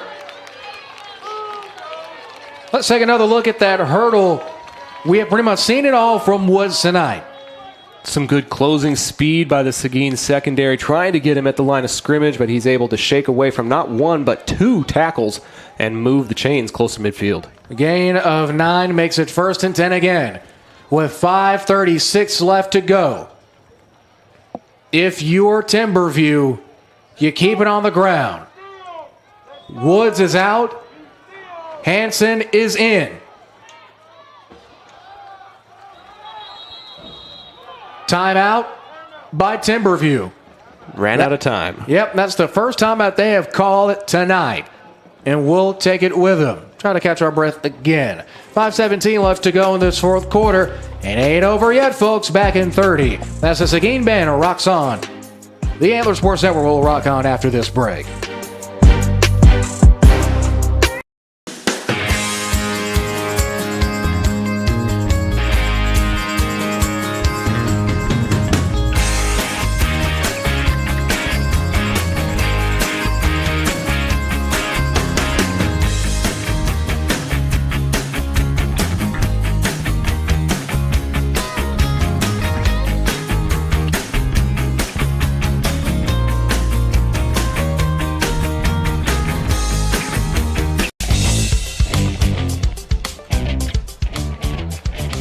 Timberview taking their first time out before the break.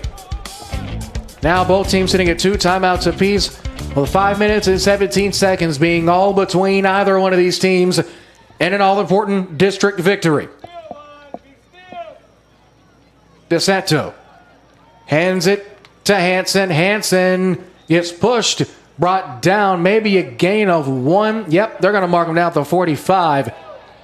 That'll make it 2nd down and 9 to go. Jacob Bly in on the stop, kind of got pushed to the turf in the backfield, was looking for some sort of penalty for excessive contact. Honestly, with the way that the flags have been flying, I'm surprised nothing was thrown as well. Well, you have to think at one point, as a referee, this is widely understood, you have to eventually find a way to take yourself out of a game, especially this closely contested, this chippy. as Hansen breaks with a lane. That's a 40, 35, 30, 25. Bounce out of bounds at the 19. And all of a sudden, Jared, you go from working the clock to working the field. A great run and a great hole. 36-yard gain from Henson. First down and 10, Timberview. Clock does stop. It will halt at 4:32.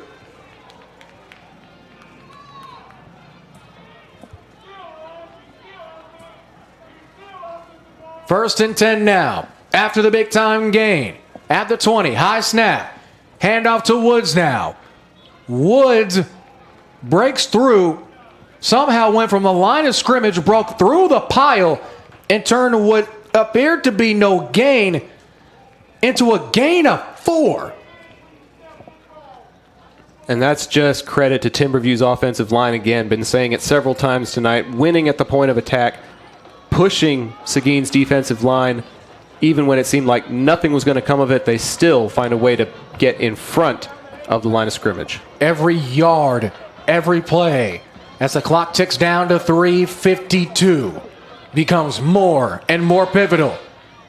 Handoff to Woods again. Woods, gain of maybe 6. Yep, 6 on the mark. No, they're going to mark him short. Thought we saw the official signaling for a first down. That's a gain of 4. Third down and 2 coming up. Quite possibly the biggest third down of the ball game. If Seguin can get a stop and hold him to 3, there is definitely hope with the way this game has gone. A touchdown here for Timberview, you have to think, will result in the sand falling out of the hourglass. Here we go. No flag thrown. However, Woods jumps. Good for a first down. Woods leaping his way across the line to gain. Gain of 4 will make it first down and goal for the Timberwolves of Timberview. Woods just asserting his power. I believe he's pushing 200 rush yards on the evening. If there was ever going to be anybody named MVP of this ballgame, it would be number 6. Man. Or maybe even the chain gang or the officials. DeSanto, snap, hand it to Hansen. Hansen bottled up by a host of Seguin Cougars at the line of scrimmage. Ain't going to get much farther than that. On the hit, it's going to be number 52, Dion Truss. If I'm Timberview, I'm okay with that, though, because Coach Gordon is not using one of his 2 remaining timeouts, and the clock is ticking down. It'll be under 2 minutes before the next snap. Notably, there is no 2-minute warning, and Seguin finally calls their timeout. About 15, 20 seconds too late. Man, 2:03 left to go in this one. A lot of football left to be played, but if you're Seguin, you got to make something happen. Back in 30. 31-24, our score. Rest of the fourth after this. I'm Tori Kennedy, and this is my sister. Issa Gilmore. And it pays to sub in Arlington ISD. My favorite part about subbing is just the different types of experiences you get. Getting to work with different age groups really let me experience working with younger kids and older kids and kind of figure out where I wanted to work. I felt like it was really good experience just to kind of be on my own in the classroom and being able to get that teaching experience that I would use later on in my career. It pays to sub in Arlington ISD.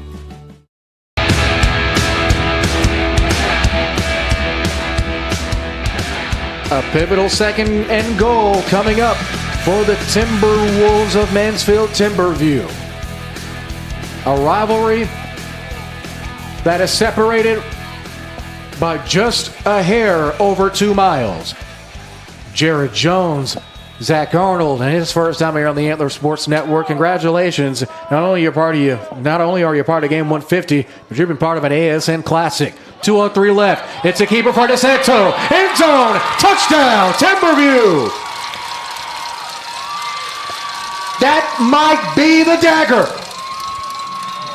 Just a classic zone read something that they hadn't drawn up all evening. DeSanto not known for his legs, but he reads the defense perfectly. They converge on the run because it's been the running game that's been getting them all evening. DeSanto pulls at the last possible second and puts the proverbial nail in the coffin with 1:59 to go. Wow. What a turn of events. Not just in this quarter, but this entire game. Timberview awaiting to attempt their PAT.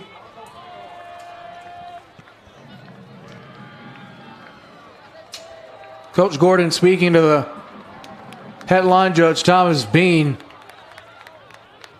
They now disperse. Their conversation is over as we await the PAT from Emma Young.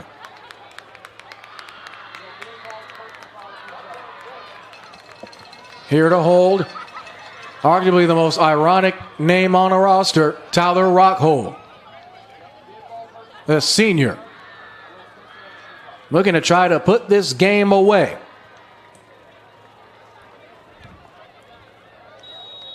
The blow the whistle from referee Bill Theodore, donning the white cap tonight. Rockhold signals for the snap, the hold, the kick is up and good. Timberview strikes back.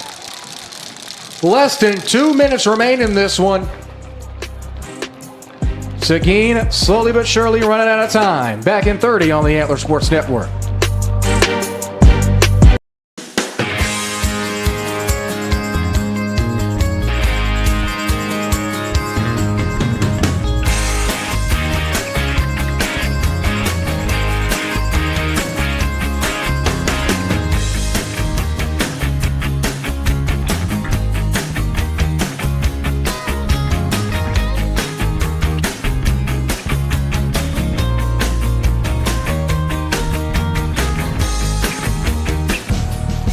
Be sure to stick with us in the postgame. Myself and Zach Arnold will break down what we saw, look at some of the best plays of the night, and elect our player of the game. With 1:59 left to go in this one, Zach, this is a bit of an anticlimactic ending. At least I believe so. You said you wanted overtime.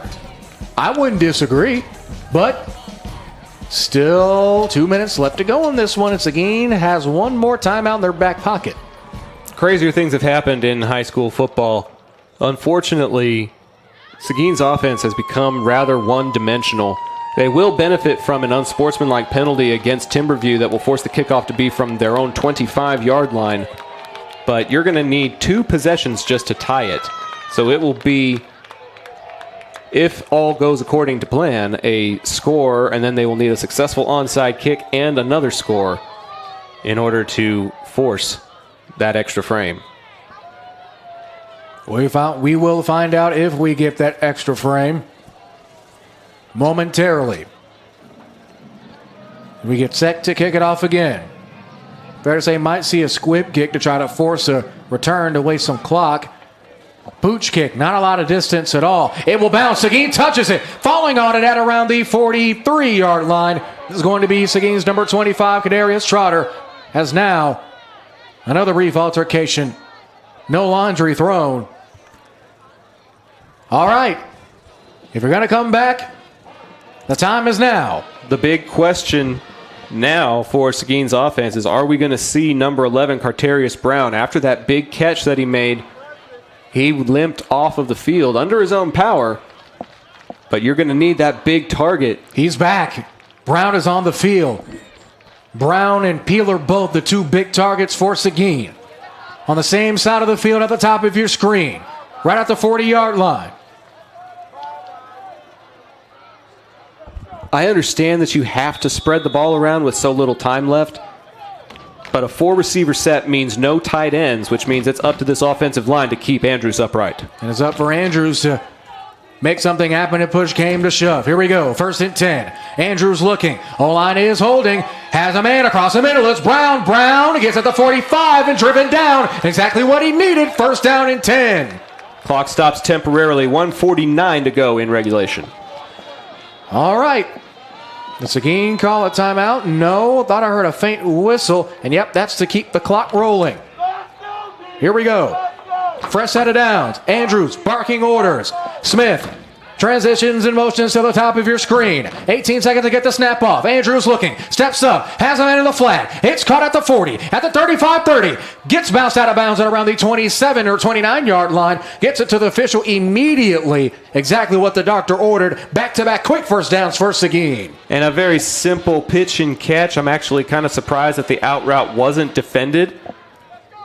But it works to Seguin's advantage, and like you mentioned, a good heads-up play getting out of bounds. Stops the clock with 1:26. Especially if you're someone like Mesh, that's someone you're comfortable with giving the ball to. He's going to be patient. He's going to have great vision upfield. And we already know this receiving core for Seguin, their most underrated quality, their upfield blocking. 1:26 now. Andrews with a lone back, low snap, drops back, skating to his left, steps up in the pocket, now is going to roll out, flushed out, throw to the right side, is out of bounds to stop the clock at 1:21. Second down at 10 coming up. On the stat sheet, that'll just show up as an incompletion, Jared, but he avoided the sack and threw it in the direction of a target that could potentially make a play on it, but he threw it far enough out of bounds that if his receiver wasn't able to get the tiptoe grab, nobody was going to get it. Very important throw out of bounds here for Seguin as they try to march back into this one. In a game that saw them down 14 in the first half, and a second half that has seen a resurgence of this Seguin offense. Here we go. Andrews looking.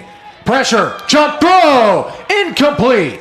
Only receiver in tow was Carterius Brown across the middle as he went across the right hash. That incompletion makes it 3rd and 10. And now, Zach, this is point blank, the biggest play of the game. No doubt. I mean, you're obviously going to be going forward on 4th down if you don't make this catch, but that was a very dangerous throw by Andrews. He was with a man in his face and threw it up rather than a bullet across the middle. They're lucky to still have possession. As we scan the receiving core, Peeler at the bottom of your screen. Tight coverage on him and a safety help over the top. Andrews flush out of the pocket. Gets to his left. Throw is incomplete. Hits the ground intended for Isaac Bly. 4th down coming up for Seguin. And one last gasp of hope for the hometown team. Thankfully, the clock will stop at 1:10. Ball still on the 28. Andrews had an opportunity to tuck it and run, but Seguin would have had to use their last time out because he was well in the middle of the field of play. Instead, he elects for the potential dump-off, see if he can get it to a playmaker. And I would not be surprised to see that timeout get used here to pick a good 4th down play as you're coming up on 5 seconds in the play clock. 2 seconds. 1 second. Did it come reset? No, official raises one hand. It will reset to 25 and roll. Andrews dropping back. Game on the line. He's got a fade ball. Incomplete. No flags. No flags. At least I don't see one, Zach. Do you see a flag anywhere as we take another look at that incompletion?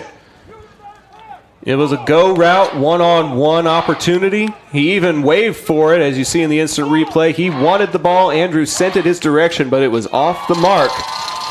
And Seguin's historic, undefeated run looks like it will come to an end at the hands of their rival from 2 miles away. Man, oh man.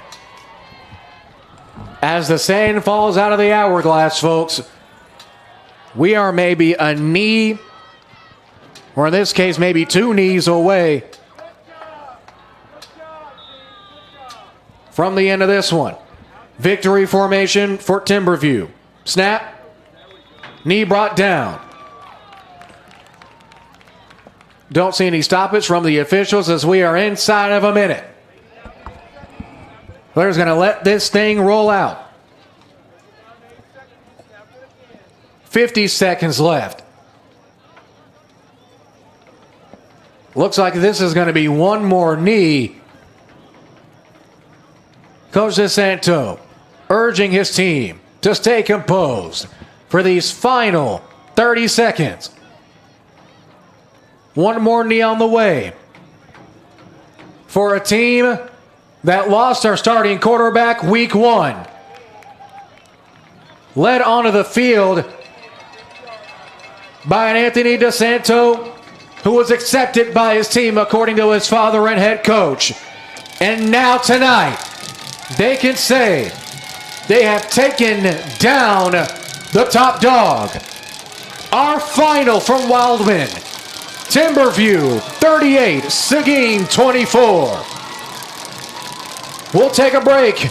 When we come back, hopefully we'll have our breath, we'll have post-game coverage, elect our player of the game, and wrap things up from Arlington.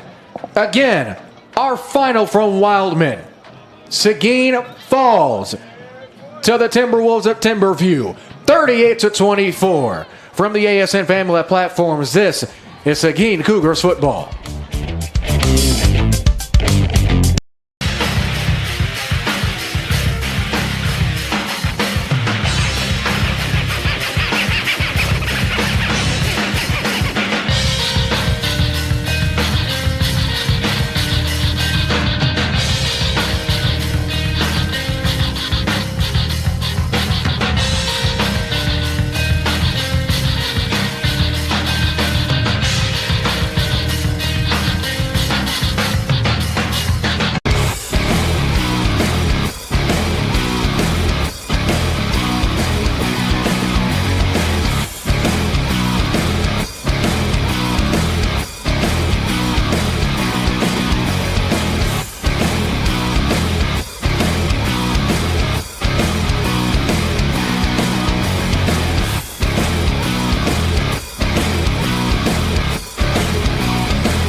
Find your support system. At Texas Wesleyan, you'll get the one-on-one attention you need to succeed. Texas Wesleyan, small classes, big scholarships. Now that's smaller, smarter.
Jared Jones, Zach Arnold, and Wildman Field.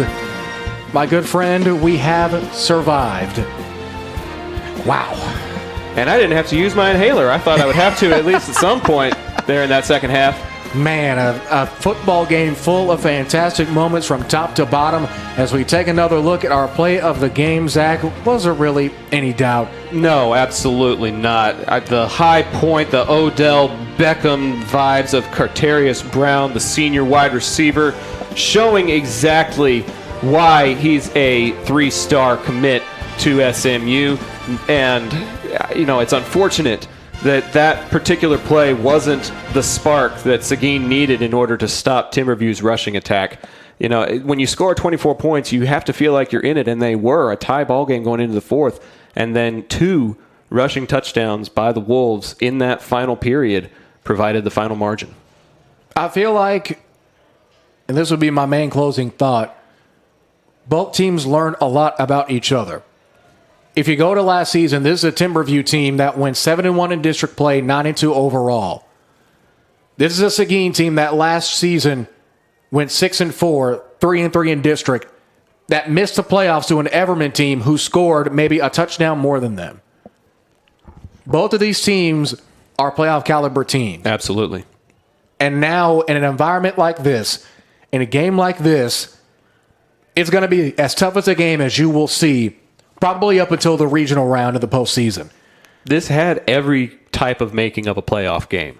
You had big momentum shifts. You had big defensive stops. You had a tie ball game going into the final quarter. It was 24-all. It was 24-all, and then you see which team may be more playoff ready when it comes down to how you perform in a tight ball game. All of Seguin's games have been blowouts to a certain extent. They have. En route to this 5-0 start. And now you have a game where you see exactly what you're made of, as you said, going into the final 12 minutes. Seguin had plenty of opportunities, and as we've been talking about all game, there was a ton of field position that was playing a factor in this. But ultimately, I think it comes down to Jalen Woods, the Bowling Green recruit. 23 rushes, 220 yards, and 3 scores. Man. He was unstoppable for Timberview tonight, thanks to that offensive line providing him with a bunch of holes and him getting a whole bunch of extra yards. 9.5 yards per carry. He was basically averaging a first down every time he touched the ball. That's ridiculous. That's Derrick Henry-esque and well-deserved of our Player of the Game award. Man, all right. I guess we can finally try to put a bow on this thing. I guess I'm not 100% sure. All I do know is what a way to finish off 150. Zach, fantastic. Thank you so much for being here, being a part of this contest. Looking forward to having you back for some more games in the future. Looking forward to be back, man. Thank you so much for having me. Congratulations on 150. Looking forward to seeing what happens in the next 150. Go ahead and tell us, where can we find you and your broadcasts on social media? Primarily, just look for @Zach the Voice wherever you've got a social, ZACH the Voice. We try to plug all of our broadcasts on those different socials, and then you can find Zach Arnold Productions over on X. We'll have the Arlington Colts playing Sam Houston next week when both teams come off of their bye week. A lot of football action between both Zach and I on the Antler Sports Network and Zach Arnold Productions, respectively. But that'll do it for tonight. Thank you so much for being with us once again. Our final from Wildman Field. Timberview 38, Seguin at 24. We'll see you over on ASN 2 Saturday afternoon, Wesleyan Arkansas Baptist, 4 o'clock. Until then, so long, everybody.